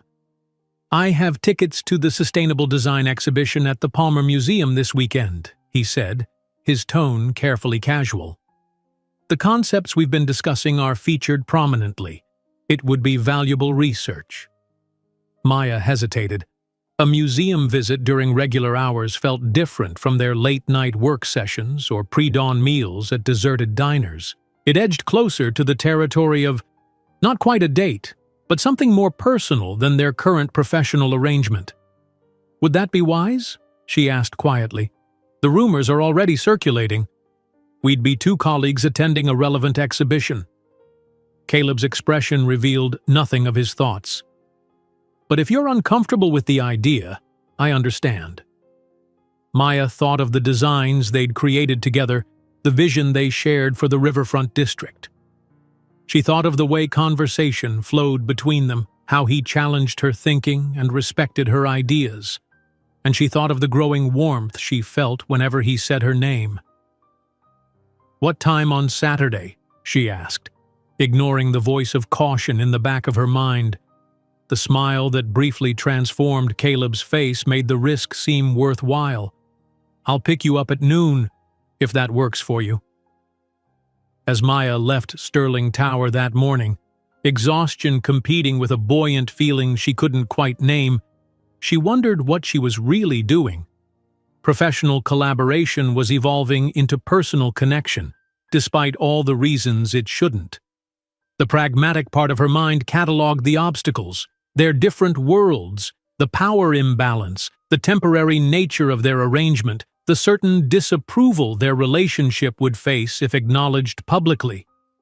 Yet beneath these rational concerns, a quieter voice whispered that some connections were worth pursuing, regardless of complications. And while Maya Brooks had learned caution through hard experience, She had never quite mastered the art of walking away from things that mattered to her. Saturday arrived with crystalline winter sunshine that belied the bitter cold. Maya stood in front of her small closet, surveying her limited options with growing frustration. Most of her clothes were practical, durable items suited for either cleaning work or her occasional design interviews. Nothing seemed appropriate for a museum exhibition with Caleb Sterling. "Just wear something comfortable," Zoe advised from the doorway, coffee mug in hand. Her hair was still tousled from sleep, but her eyes were sharp with curiosity. "It's not like it's a date, right?" "Right," Maya agreed too quickly. "It's research, professional development." Zoe's eyebrow arched skeptically. "At noon? With your boss? Who happens to be one of Chicago's most eligible bachelors?" "He's not exactly my boss," Maya hedged, pulling out a simple burgundy sweater dress she hadn't worn in years. "We're collaborating on a project." And I'm collaborating with George Clooney on my next film." Zoe took a sip of her coffee. "Just be careful, Maya. I've heard stories about the Sterlings. They don't exactly have a reputation for treating people as equals." Maya thought about the hours spent with Caleb hunched over designs, his genuine interest in her ideas, the quiet conversations over pre-dawn meals at the diner. "He's not what people think," she said quietly. "They never are, until they are." Zoe's voice softened. "Look, I'm not trying to rain on your parade. Just remember that men like him have options that women like us don't." The buzzer sounded before Maya could respond. Her stomach lurched with sudden nervousness. "He's early," she murmured, glancing at her watch. "Punctual. How dreamy." Zoe's teasing tone couldn't quite hide her genuine concern. "Go, have fun. Be whatever this is, but keep your eyes open, okay?" Caleb was waiting outside in a sleek black Audi, its engine purring quietly in the winter air. He stepped out when he saw Maya approaching, a gesture of old-fashioned courtesy that seemed both characteristic and surprising. Out of his usual business suits, dressed in dark jeans and a charcoal cashmere sweater under a well-cut wool coat, he looked younger, more approachable, though no less commanding. "You look nice," he said as she reached the car. The simple compliment seemed to cost him some effort, as though personal remarks didn't come naturally. "Thank you. So do you." Maya's response was equally stilted. This new context, daylight, casual clothes, a planned outing, had reset the easy rapport they'd developed during their late-night work sessions. The drive to the Palmer Museum passed mostly in silence, both of them adjusting to their altered dynamic. It wasn't until they entered the exhibition space that the awkwardness began to dissolve. Surrounded by innovative architectural concepts and sustainable design solutions, they found their shared language again. "Look at this rainwater integration system," Maya said, pointing to a model of a building with cascading garden terraces. "It's similar to what we've been discussing for the community spaces, but they've added solar collection panels disguised as decorative elements." Caleb studied the model with focused interest. Clever, though the maintenance would be problematic at scale. "Not if you modified the collection basins here and here." Maya traced the potential changes on the display glass. "Add self-cleaning filtration systems with..." They moved through the exhibition, engrossed in technical discussions that gradually became more relaxed, more animated. Other visitors occasionally glanced their way, some recognizing Caleb despite his casual attire, others simply noting their intense engagement with the displays. In front of a particularly ambitious urban renewal concept, they encountered an older man with salt and pepper hair and keen eyes. He did a double take when he saw Caleb, then smiled with surprised recognition. "Caleb Sterling," he said, extending his hand. "I wouldn't have expected to see you here. Sustainability isn't exactly a Sterling Industries hallmark." Caleb shook the man's hand with professional courtesy. "Professor Daniels, things change, even Sterling Industries." "Indeed they do." The professor's gaze shifted to Maya, curious and assessing. "This is Maya Brooks," Caleb said, his tone neutral. "Maya, Professor James Daniels was my structural engineering instructor during my brief academic exploration of architecture." Maya felt a jolt of recognition. "Professor Daniels? Your book on tensile structures in sustainable design was foundational during my studies at CID." The professor's expression warmed considerably. "A former student? I'm always delighted to meet those who've suffered through my lectures." "Maya graduated with honors," Caleb added, a note of quiet pride in his voice that made Maya glance at him in surprise. "Her understanding of integrated environmental systems surpasses most practicing professionals." "Is that so?" Daniels looked between them with growing interest. "And how did you two connect? Sterling Industries isn't known for recruiting design innovators." An awkward pause followed. They hadn't prepared a narrative for public consumption. "We met through a mutual connection," Maya said finally. "Mr. Sterling has been mentoring me on the business aspects of development while considering my design perspectives."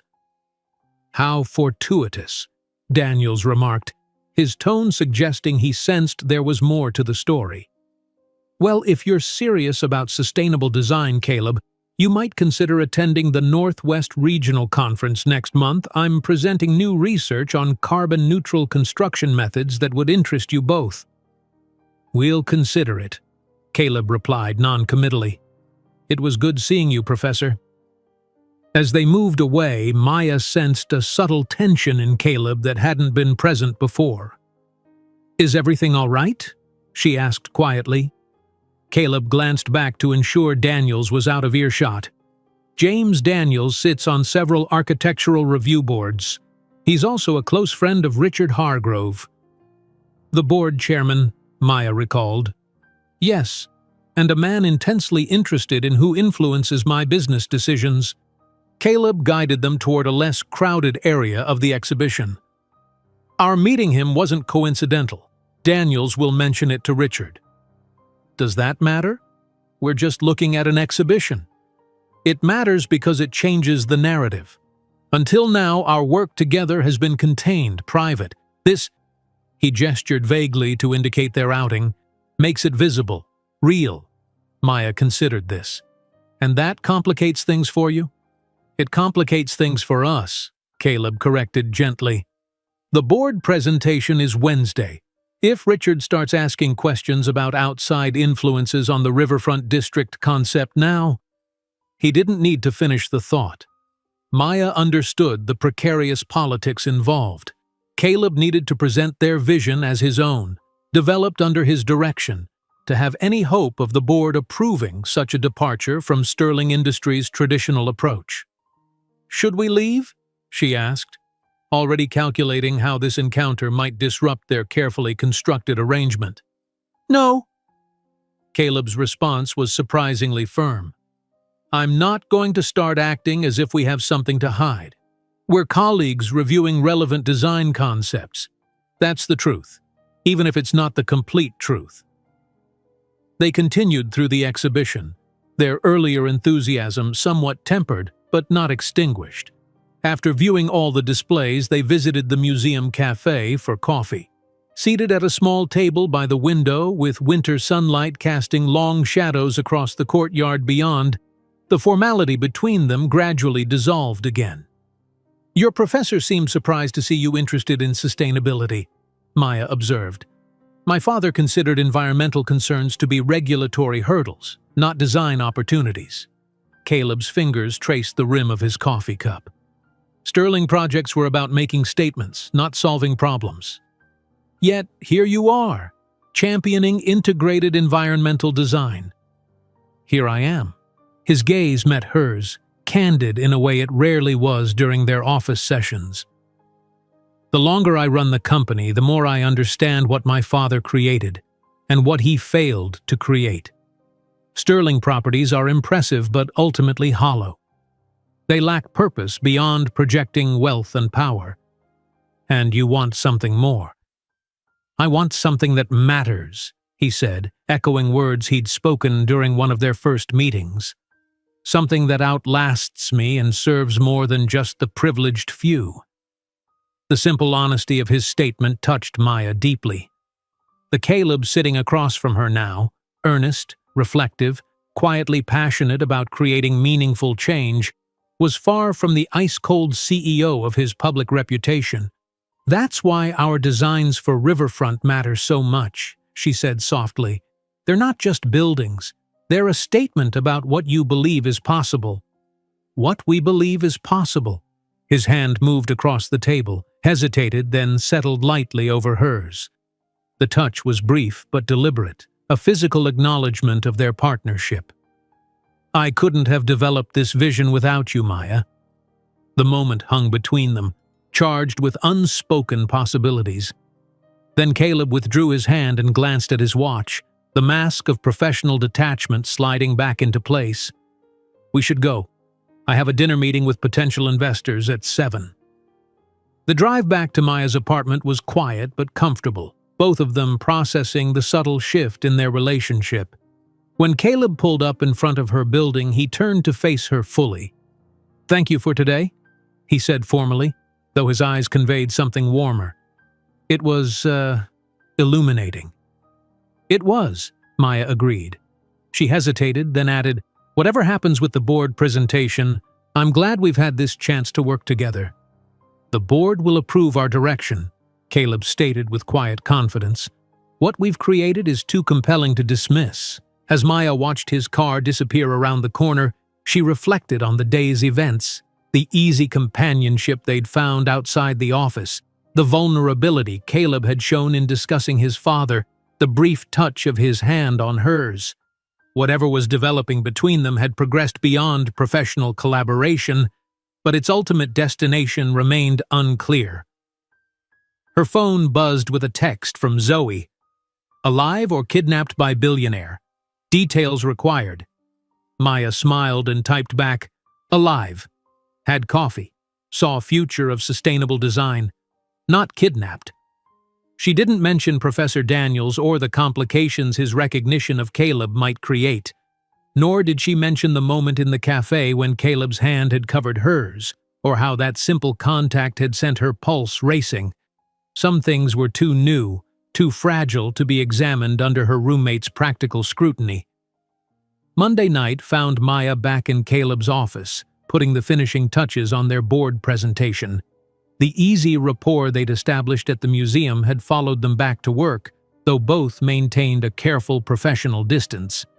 The encounter with Professor Daniels seemed to have had no immediate repercussions, and they immersed themselves in the final preparations for Wednesday's crucial meeting. "I've arranged for you to observe the presentation remotely," Caleb said as they reviewed the environmental impact projections. "Patricia will set you up in my private office adjacent to the boardroom. You'll be able to see and hear everything without being visible to the board members." Maya looked up from the tablet she was annotating. "Is that necessary? I trust you to present our work." "It's not about trust. You deserve to witness this moment. These concepts came from your vision, even if my name is formally attached to them for now." The "for now" hung in the air between them, a promise of future recognition that neither of them had explicitly discussed before. "Thank you," Maya said simply, touched by his consideration. As midnight deepened toward morning, they worked with the focused intensity that characterized their best collaborations. There was an added urgency now, a sense that everything they'd developed together over the past weeks would soon face its most critical test.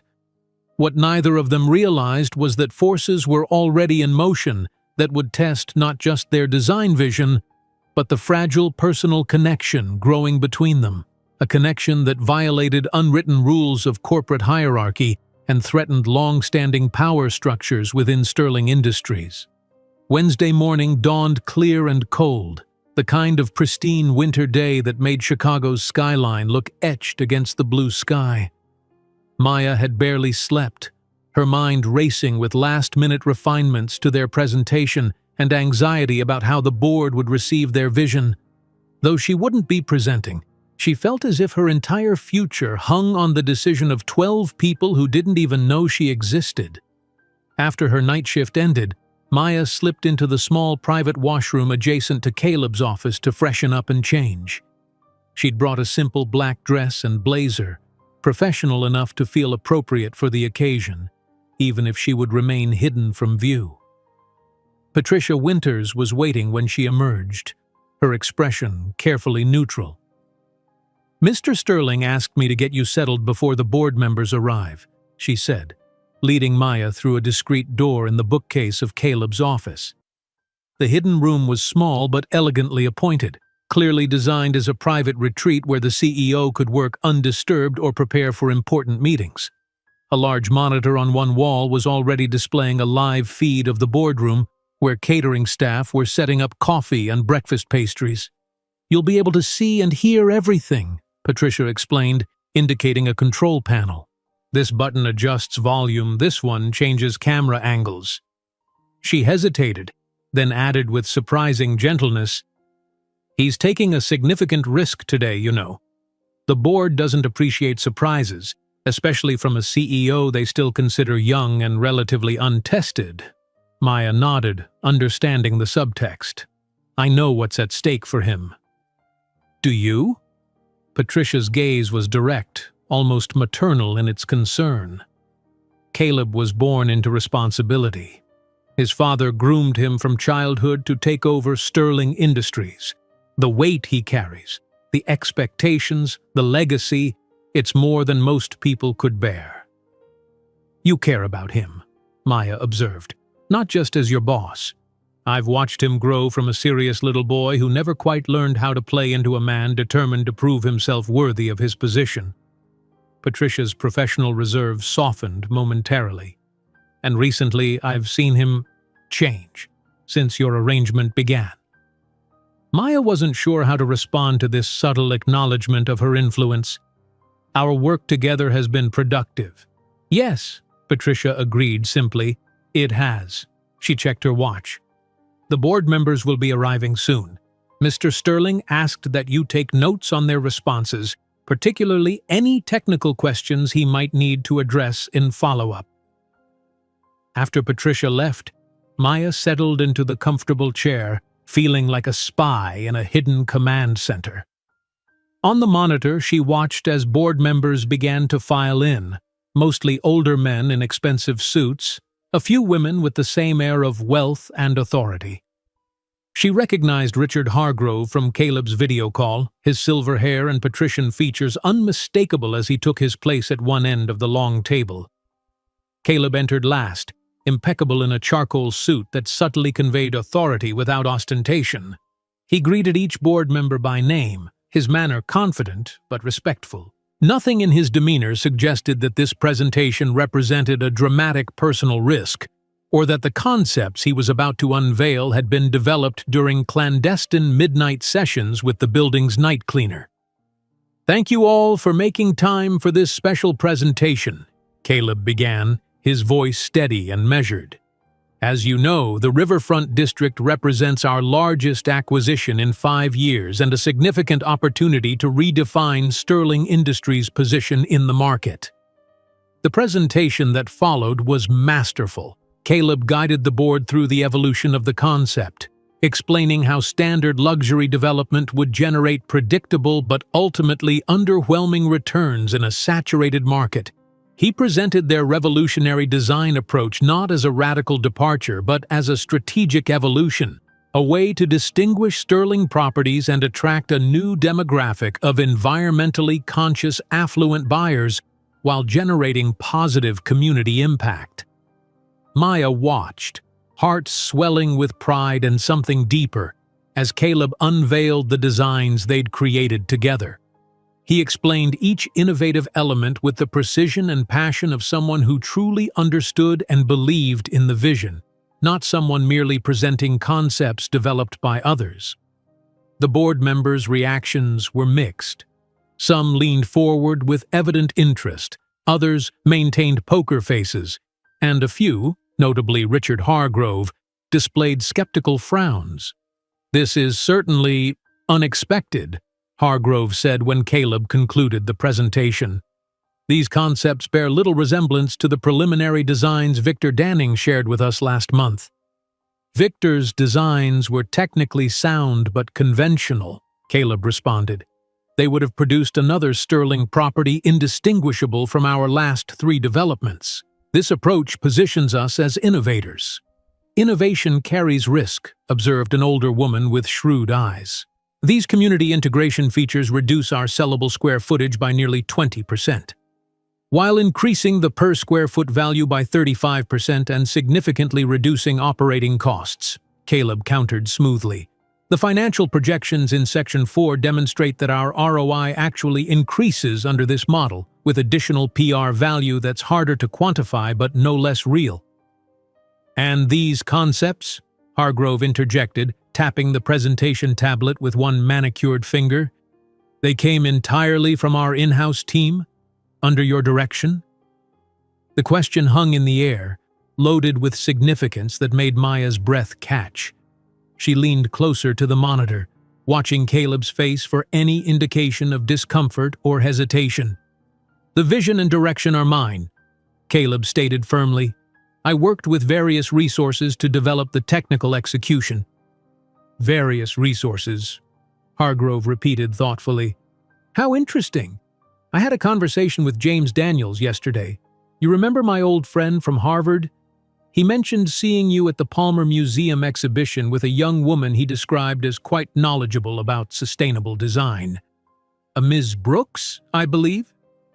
Maya felt her stomach drop. The innocent museum outing had created exactly the complication Caleb had feared.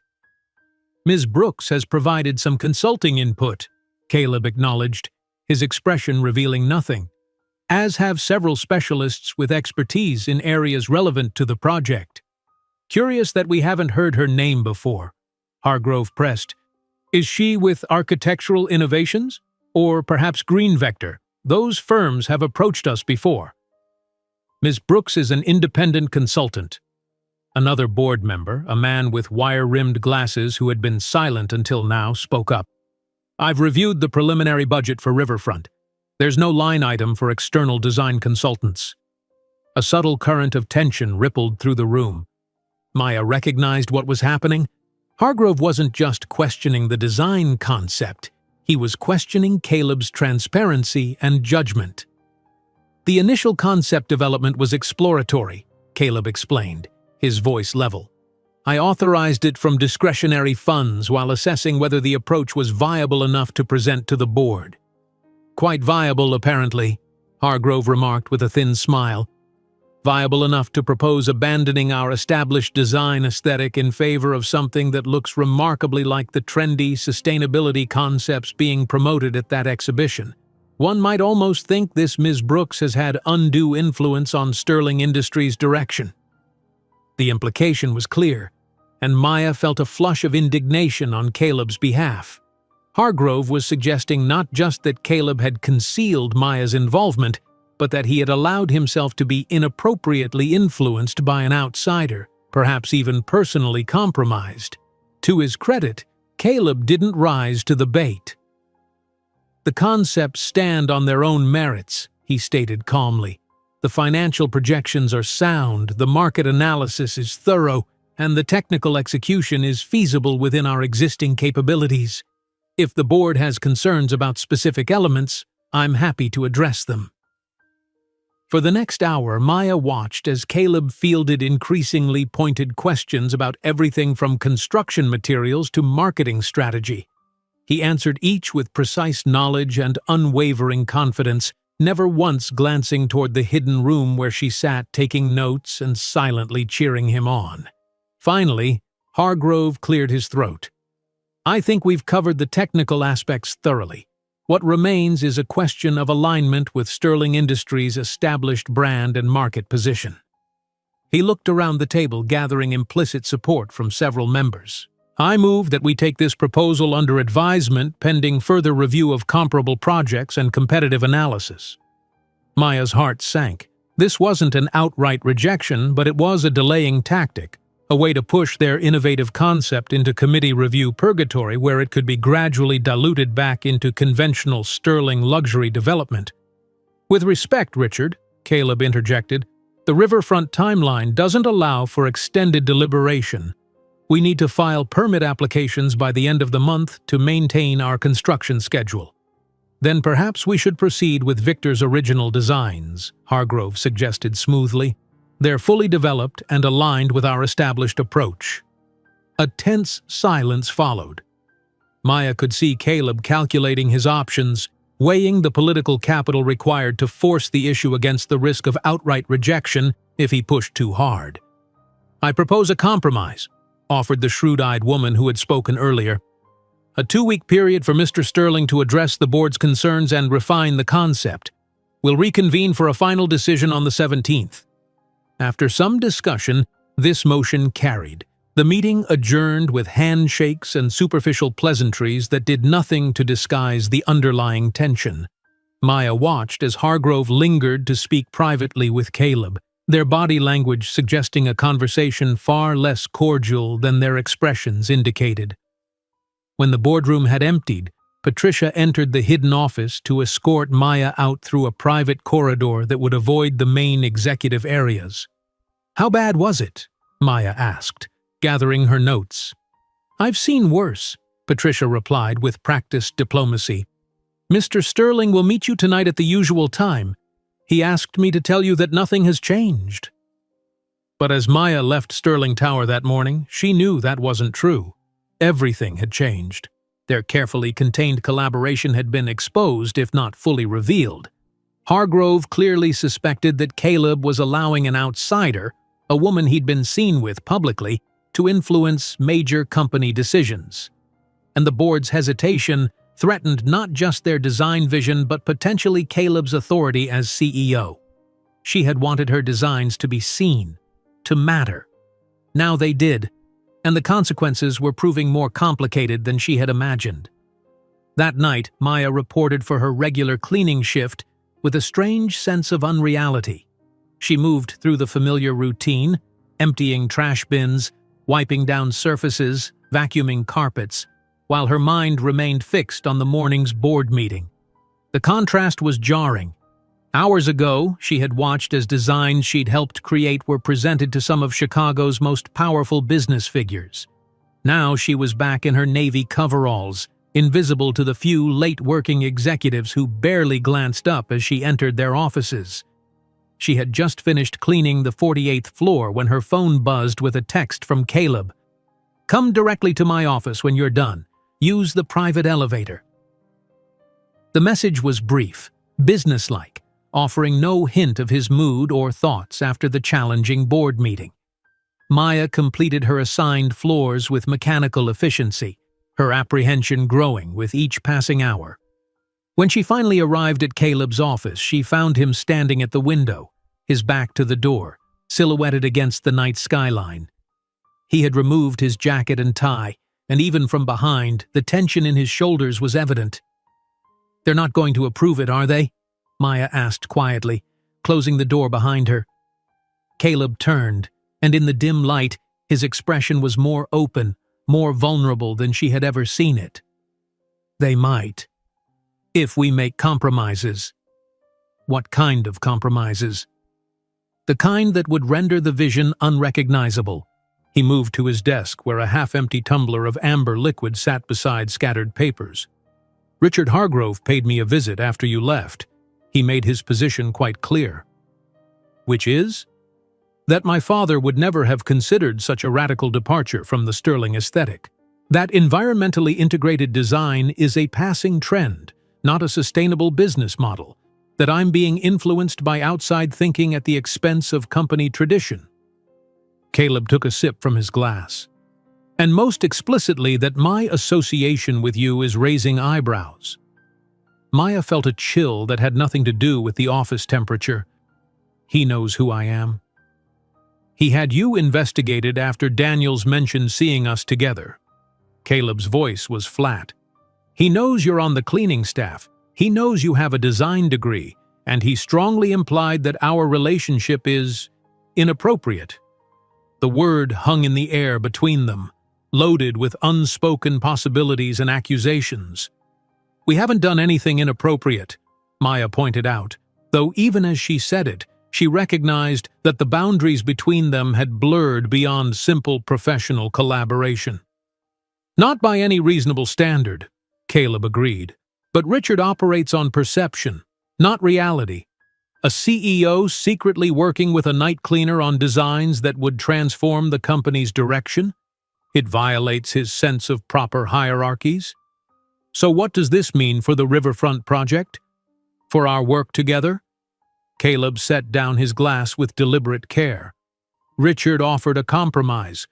The board will approve a modified version of the Riverfront design, one that incorporates some of our sustainability concepts but maintains more conventional sterling aesthetic elements. In exchange, I agree to terminate our consulting arrangement and work exclusively with the in-house design team moving forward. Maya felt as if the floor had dropped away beneath her feet. He wants you to fire me. He wants to reassert control, Caleb corrected. My father built Sterling Industries on rigid hierarchy and loyalty to tradition. Richard was his closest advisor for 30 years. He sees our collaboration as a threat to that established order. And what do you see it as? Maya asked, unable to keep a slight tremor from her voice. Caleb's gaze met hers directly, the professional mask he typically wore completely absent. The most meaningful work I've done since taking over the company, and the first time I've felt like I'm creating something that genuinely matters, not just adding to the Sterling portfolio of monuments to wealth. The simple honesty of his answer caught Maya off guard. Despite their growing closeness, Caleb rarely expressed such unguarded sentiments. "So what do we do?" she asked. "We have 2 weeks to convince the board that our vision is sound, not just creatively or environmentally, but financially and strategically." Caleb moved to the drafting table where their latest designs were spread out. "We need to strengthen the business case, address their specific objections, and present a united front." "A united front? You mean—" "I mean, it's time to bring you out of the shadows, Maya. If we're going to win this, the board needs to see you as a legitimate design partner, not a secret influence. Your credentials, your vision, your expertise, all of it needs to be properly acknowledged and presented." Maya stared at him, struggling to process this abrupt reversal of their arrangement. "But that would mean—" "Yes," Caleb interrupted. "It would mean publicly acknowledging that Caleb Sterling, heir to Chicago's most traditional development company, sought out the vision of a maintenance worker with a design degree. It would mean admitting that I found more innovation and insight in your sketches than in our entire design department, and it would mean facing whatever personal and professional judgments come with that acknowledgement." The implications were staggering. Such a public association would expose both of them to scrutiny and criticism. Her for appearing to sleep her way into influence, him for allowing a junior employee unprecedented access and input. "Are you sure about this?" Maya asked. Caleb's expression hardened with resolve. "Richard thinks he can use outdated social hierarchies and innuendo to control the company's direction. I won't let him weaponize our collaboration or shame us into abandoning a vision I genuinely believe in." "It could damage your authority with the board," Maya pointed out. "Your father's allies already think you're too progressive." "My father's allies are living in the past," Caleb replied. "Sterling Industries needs to evolve, or it will become irrelevant. The Riverfront District isn't just another luxury development. It's a statement about what cities can become, about how the privileged and the practical can coexist in harmony." He paused, then added more softly, "It's what you helped me see, Maya." Maya was moved by his conviction, but concern still nagged at her. "What would this mean for my position? I can't exactly keep cleaning offices if I'm also being presented as your design consultant." "No," Caleb agreed. "You'd need to transition to a formal role in the design department, with appropriate compensation and title, of course. The cleaning service position would end." The prospect was simultaneously thrilling and terrifying. After years of struggling to break back into her chosen field, Maya was being offered an opportunity beyond anything she'd dared hope for. Yet it would come with scrutiny, resentment from established team members, and the constant suggestion that she'd earned the position through inappropriate means. "People will talk," she said quietly. "People always talk," Caleb responded. "The question is whether we let their talk determine what's possible between us, professionally and otherwise." The otherwise sent a flutter through Maya's chest. Neither of them had directly addressed the personal connection that had been developing alongside their professional collaboration. "And what is possible?" she asked, her voice barely above a whisper. Caleb stepped closer, close enough that she could smell his cologne and see the faint shadow of stubble on his jaw. "I don't know," he admitted. "This isn't a situation I've navigated before. Dating isn't exactly a priority when you're running a billion-dollar company."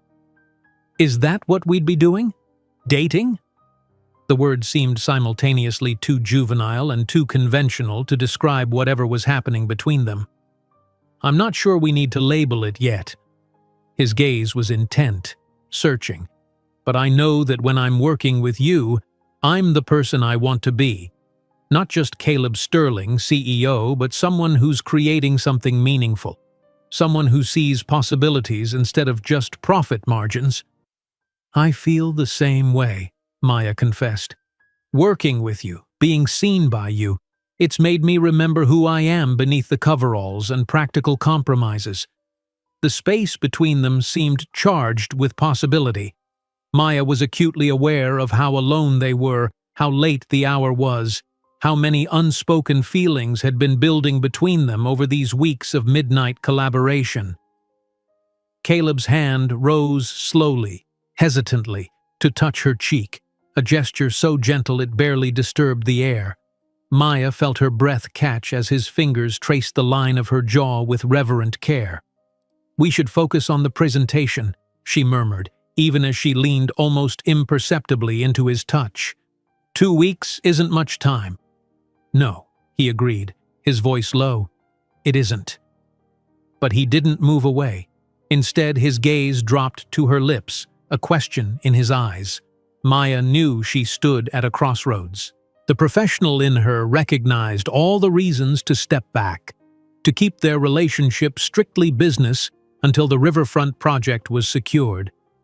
The woman in her, the part that had been awakening with each late-night conversation and shared idea, wanted to discover where this connection might lead. Before she could decide, the sharp ring of Caleb's phone shattered the moment. He stepped back, his expression shifting from intimate to professional in an instant as he glanced at the caller ID. "It's Richard," he said, his tone apologetic. "I should take this." Maya nodded, using the interruption to collect herself.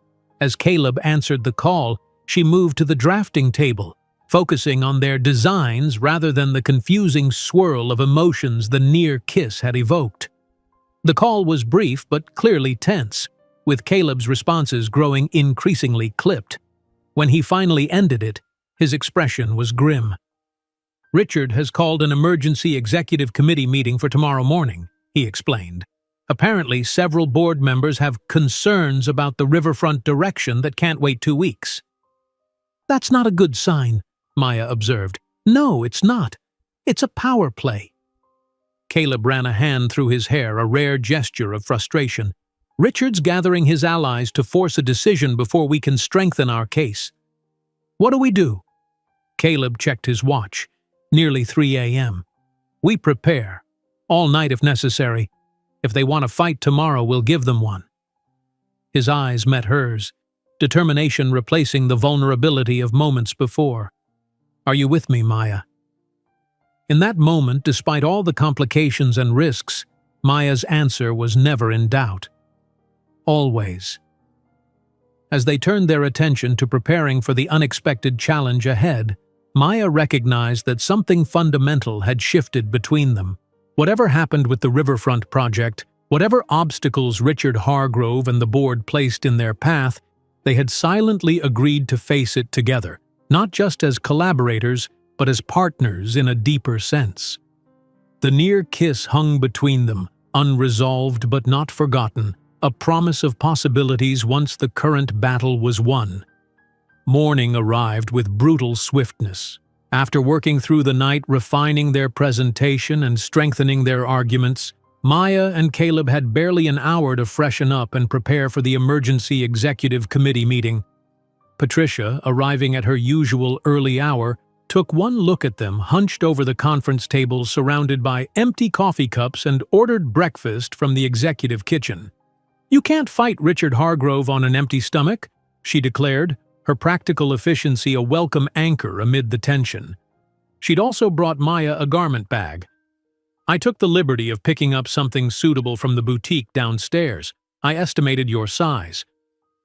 Inside was a simple but elegant navy blue dress and matching blazer, professional, understated, and perfectly appropriate for an executive meeting. Maya glanced up at Patricia in surprise. "Mr. Sterling mentioned you would be attending the meeting in an official capacity," Patricia explained with a small smile.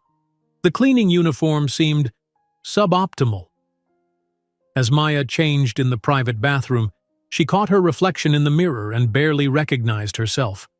The woman staring back wasn't Maya the night cleaner, but someone who belonged in the executive suite, poised, professional, confident.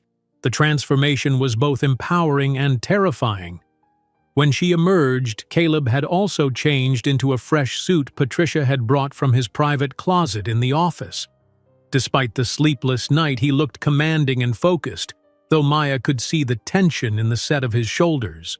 "You look perfect," he said simply when he saw her, his eyes conveying more than his words. "The executive committee will be gathering in 15 minutes, Patricia informed them, handing Caleb a folder with their updated presentation materials.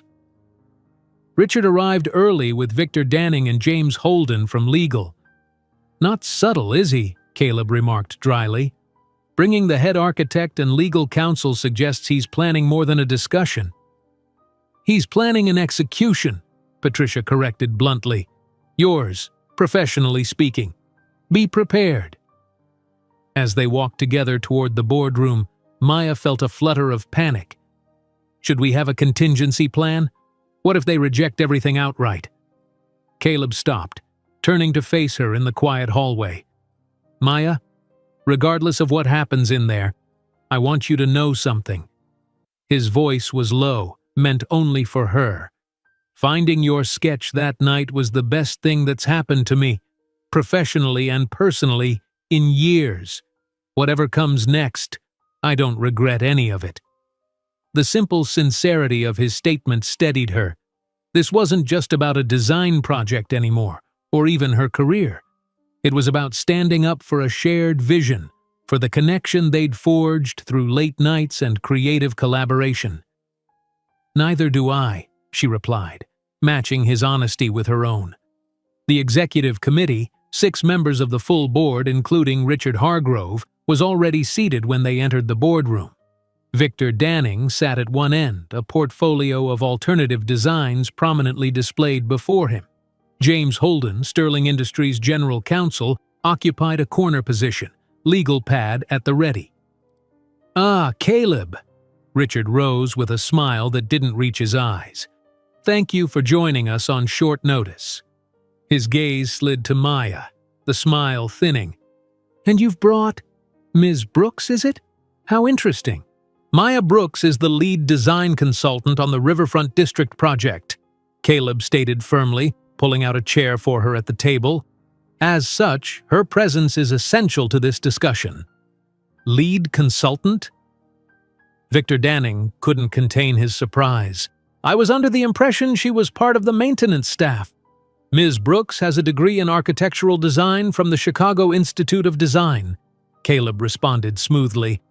"Her innovative approach to sustainable urban integration is precisely what the Riverfront District needs to distinguish itself in a saturated market." "How fortunate that you discovered such hidden talent right under our noses," Richard remarked with practiced congeniality that barely masked his condescension, though the board might have appreciated knowing about this consulting arrangement earlier. "The board is aware now," Caleb replied, his tone pleasant but firm. and we'll have the opportunity to evaluate Ms. Brooks's contributions on their merits rather than their provenance. Richard cleared his throat. Yes, well, that brings us to the purpose of this meeting. After yesterday's presentation, several committee members expressed serious reservations about the proposed direction for Riverfront.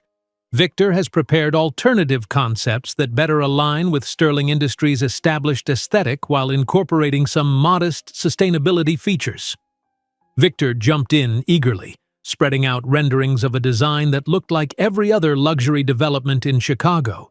Gleaming glass towers with token green spaces and a few solar panels added as apparent afterthoughts. The revised concept maintains the premium luxury positioning our clients expect, Victor explained, while nodding to environmental considerations without compromising our signature style. You mean without actually addressing climate impact, community integration, or long-term sustainability? Maya spoke up, her voice steadier than she felt. All eyes turned to her in surprise. Clearly, they had expected her to be a silent accessory to the meeting, not an active participant. Ms. Brooks, Richard's tone was patronizing. Sterling Industries has been successful for 40 years creating landmark luxury properties. Our clients aren't particularly concerned with carbon footprints. But they are concerned with rising energy costs, property values, and quality of life, Maya countered, pulling out the market research she and Caleb had prepared overnight. Our data shows that high-net-worth individuals under 50, the exact demographic the Riverfront District should be targeting, prioritize sustainable features in premium properties by a 3-to-1 margin. For the next 30 minutes, Maya and Caleb presented their strengthened case, not just the environmental benefits of their design, but the concrete financial advantages, from reduced operating costs to premium pricing opportunities to favorable tax considerations. Furthermore, Caleb concluded, the innovative approach positions Sterling Industries as forward-thinking leaders rather than followers. Our traditional competitors are all building variations of the same luxury model Victor is proposing. The Riverfront District is an opportunity to define the next generation of urban development. A thoughtful silence followed their presentation. Maya could see that at least 2 committee members were genuinely considering their arguments, but Richard Hargrove wasn't finished. While the revised financial projections are certainly interesting, he said, nodding to James Holden, there remain concerns about the process through which this concept was developed. Mr. Holden has prepared a brief regarding proper channels for project development and potential conflicts of interest. The attorney cleared his throat. Company policy requires that all major design initiatives proceed through established departmental protocols. The direct engagement of an external consultant, particularly one already employed by the company in a different capacity, raises significant concerns about confidentiality, intellectual property rights, and appropriate oversight. Maya felt her face flush as the implication became clear. They were suggesting that her dual role as cleaner and designer represented improper conduct, possibly even a breach of company policy.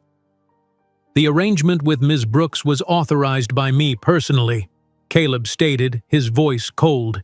As CEO, I have full authority to engage consultants through discretionary funds when exploring new strategic directions.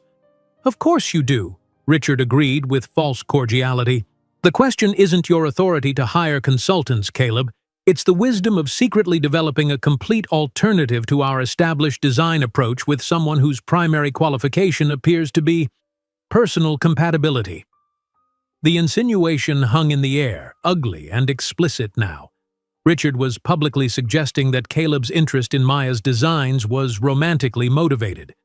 Maya felt a surge of indignation. Before Caleb could respond, she leaned forward. Mr. Hargrove, my designs speak for themselves.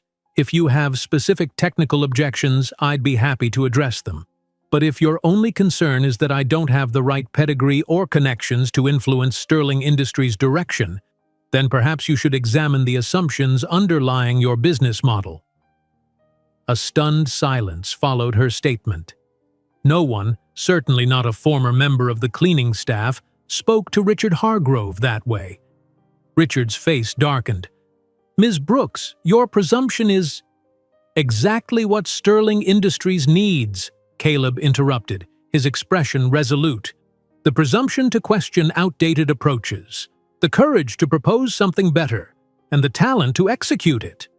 He stood, gathering their presentation materials with deliberate movements.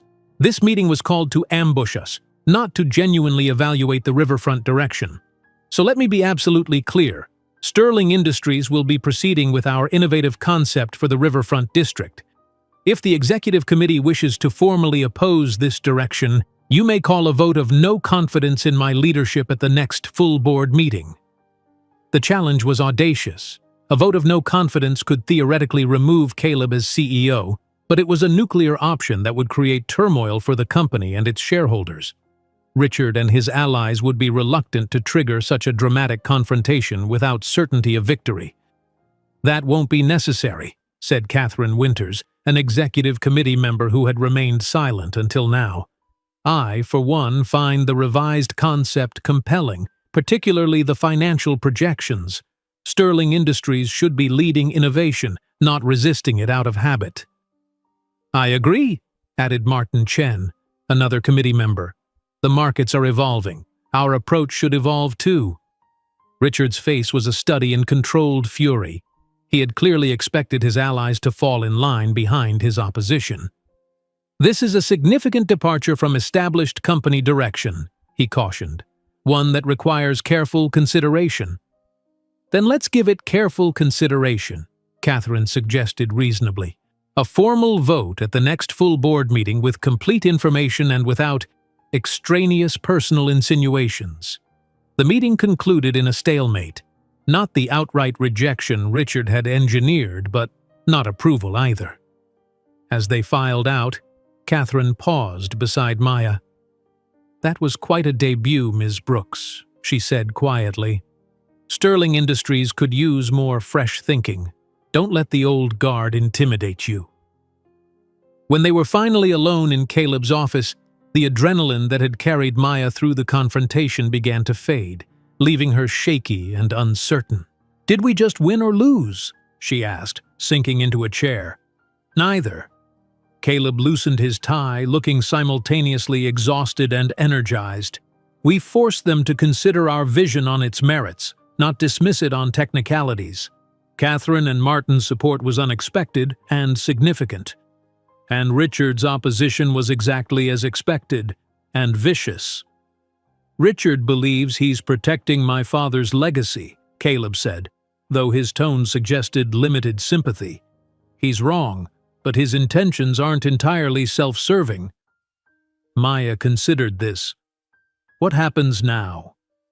"Now we prepare for the full board meeting next week. With Catherine and Martin supporting us, we have a fighting chance of approval." He paused, his expression softening as he looked at her. "You were extraordinary in there, Maya. Not many people stand up to Richard Hargrove and live to tell about it." "I was terrified," she admitted. "But I couldn't let him reduce everything we've created to some tawdry office affair." "No," Caleb agreed, moving closer. "What's between us is far more interesting than that." The air between them charged once more with the possibility they'd been interrupted from exploring the night before. But before either could act on it, Patricia knocked and entered with a stack of messages. "The press office is receiving inquiries," she informed them. "Apparently, word of an innovative direction for the riverfront district has leaked, along with rumors of unconventional talent acquisition by the CEO." Maya and Caleb exchanged glances. Their private collaboration was rapidly becoming very public. "It seems," Caleb observed with grim humor, "that Richard has decided to take this battle beyond the boardroom." The week leading up to the full board meeting passed in a whirlwind of preparation, publicity battles, and seismic shifts in Maya's life. The day after the executive committee meeting, she submitted her resignation to the cleaning service. The next morning, she arrived at Sterling Tower not through the service entrance but through the main lobby, with a temporary employee badge identifying her as design consultant. The transition was jarring. Colleagues who had once passed her without a glance now studied her with undisguised curiosity. Rumors circulated freely, ranging from the merely exaggerated to the wildly inappropriate. Several design department staff, particularly those aligned with Victor Danning, made little effort to hide their resentment. "You've certainly found an efficient path to advancement," one junior architect remarked when Maya was introduced to the team. "The rest of us went through the tiresome process of professional experience and portfolio reviews." Despite the hostility, Maya refused to be intimidated. She threw herself into refining the riverfront presentation, working with the technical team to answer every potential objection before it could be raised. Caleb had arranged a temporary office for her near his own, a practical necessity for their constant collaboration, though it inevitably fueled further speculation. Meanwhile, Richard Hargrove's leaked concerns had sparked media interest. Business publications ran speculative pieces about internal conflict at Sterling Industries. Social media buzzed with rumors about the cleaner who captured the CEO. The Sterling Industries press office issued careful statements emphasizing the company's commitment to identifying talent in unexpected places, but the damage was done. The narrative had been framed exactly as Richard intended, as a questionable personal relationship rather than a professional collaboration. Through it all, Maya and Caleb maintained a careful professional distance in public, their private feelings contained behind closed doors during late-night strategy sessions. The almost kiss remained unacknowledged, though the tension between them had only intensified with each passing day. "You should know what you're walking into," Caleb told her the night before the board meeting. They were alone in his office, reviewing their presentation one final time. "Tomorrow isn't just about the riverfront district. It's about Richard testing how much control he still has over the company my father built." "And over you," Maya added softly. Caleb nodded, his expression somber. "My father appointed Richard as my mentor when I took over as CEO. In practice, that meant ensuring I didn't deviate from established Sterling policies and principles." "Which you're now doing." "Which we're doing," he corrected, meeting her gaze. "I want you to be prepared, Maya. Richard won't hold back tomorrow. He'll use every weapon at his disposal, including our relationship." "Let him try," Maya said with more confidence than she felt. "Our work stands on its own, and so do we." The morning of the board meeting dawned bright and clear.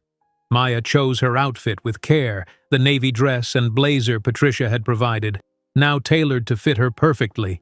She had spent hours preparing her portion of the presentation, determined to demonstrate that her vision for the riverfront district was based on expertise and innovation, not personal influence. When she arrived at Sterling Tower, she was surprised to find Zoe waiting in the lobby, coffee cup in hand. "Moral support," her roommate explained, handing her the coffee. "Figured you could use it." "How did you know about the meeting?" Zoe grinned. "It's all over the design blogs. Former cleaning staff member challenges Sterling Industries' architectural direction. You're like a folk hero to struggling designers everywhere." The unexpected public attention was unsettling, but Maya took comfort in Zoe's support. "I'm terrified," she admitted. "This isn't just about the design anymore. It's gotten so complicated." "Life usually does when you're making history," Zoe replied, squeezing her arm. "Go show them what Maya Brooks can do." The boardroom was packed when Maya arrived. All 12 board members were present, along with key executives and department heads. Victor Danning sat with his design team on one side of the room, their alternative proposal prominently displayed. Richard Hargrove conferred quietly with several board members, his expression grave but determined. Caleb was already at the head of the table, calm and commanding in a perfectly tailored suit. His face revealed nothing as Maya took her place beside him, but she felt his brief touch on her arm, a silent gesture of solidarity. "Let's begin," he announced, bringing the room to attention. "Today we're making a final decision on the direction for the riverfront district, Sterling Industries' most significant development in 5 years." What followed was the most important presentation of Maya's life. She spoke with passionate precision about their vision, a development that would redefine urban luxury by integrating sustainability not as an afterthought but as a core value.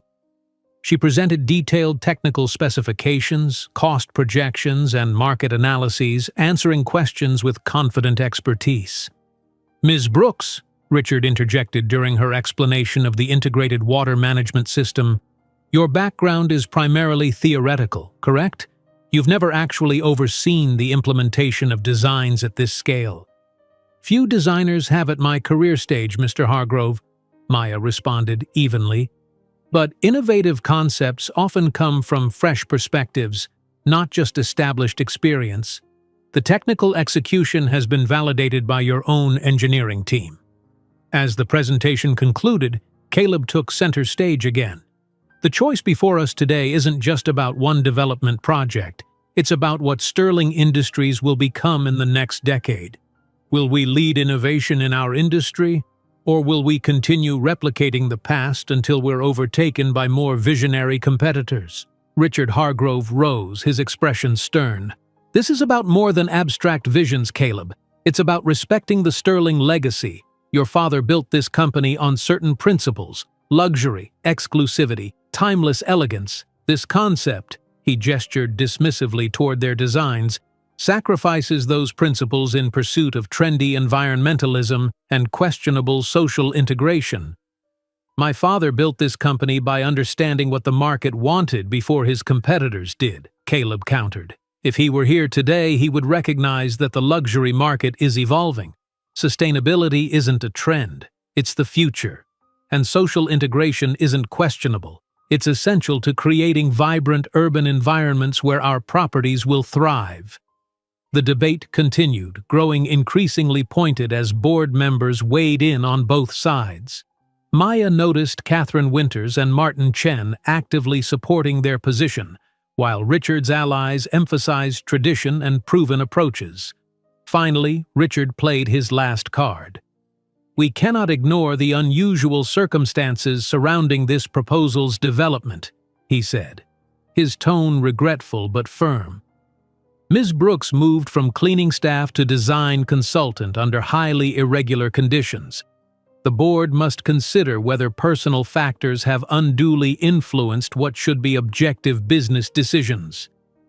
A tense silence fell over the room. This was the moment Maya had dreaded, when her relationship with Caleb, whatever its nature, would be used to discredit their work. "If I may address that concern," she said, rising to her feet before Caleb could respond.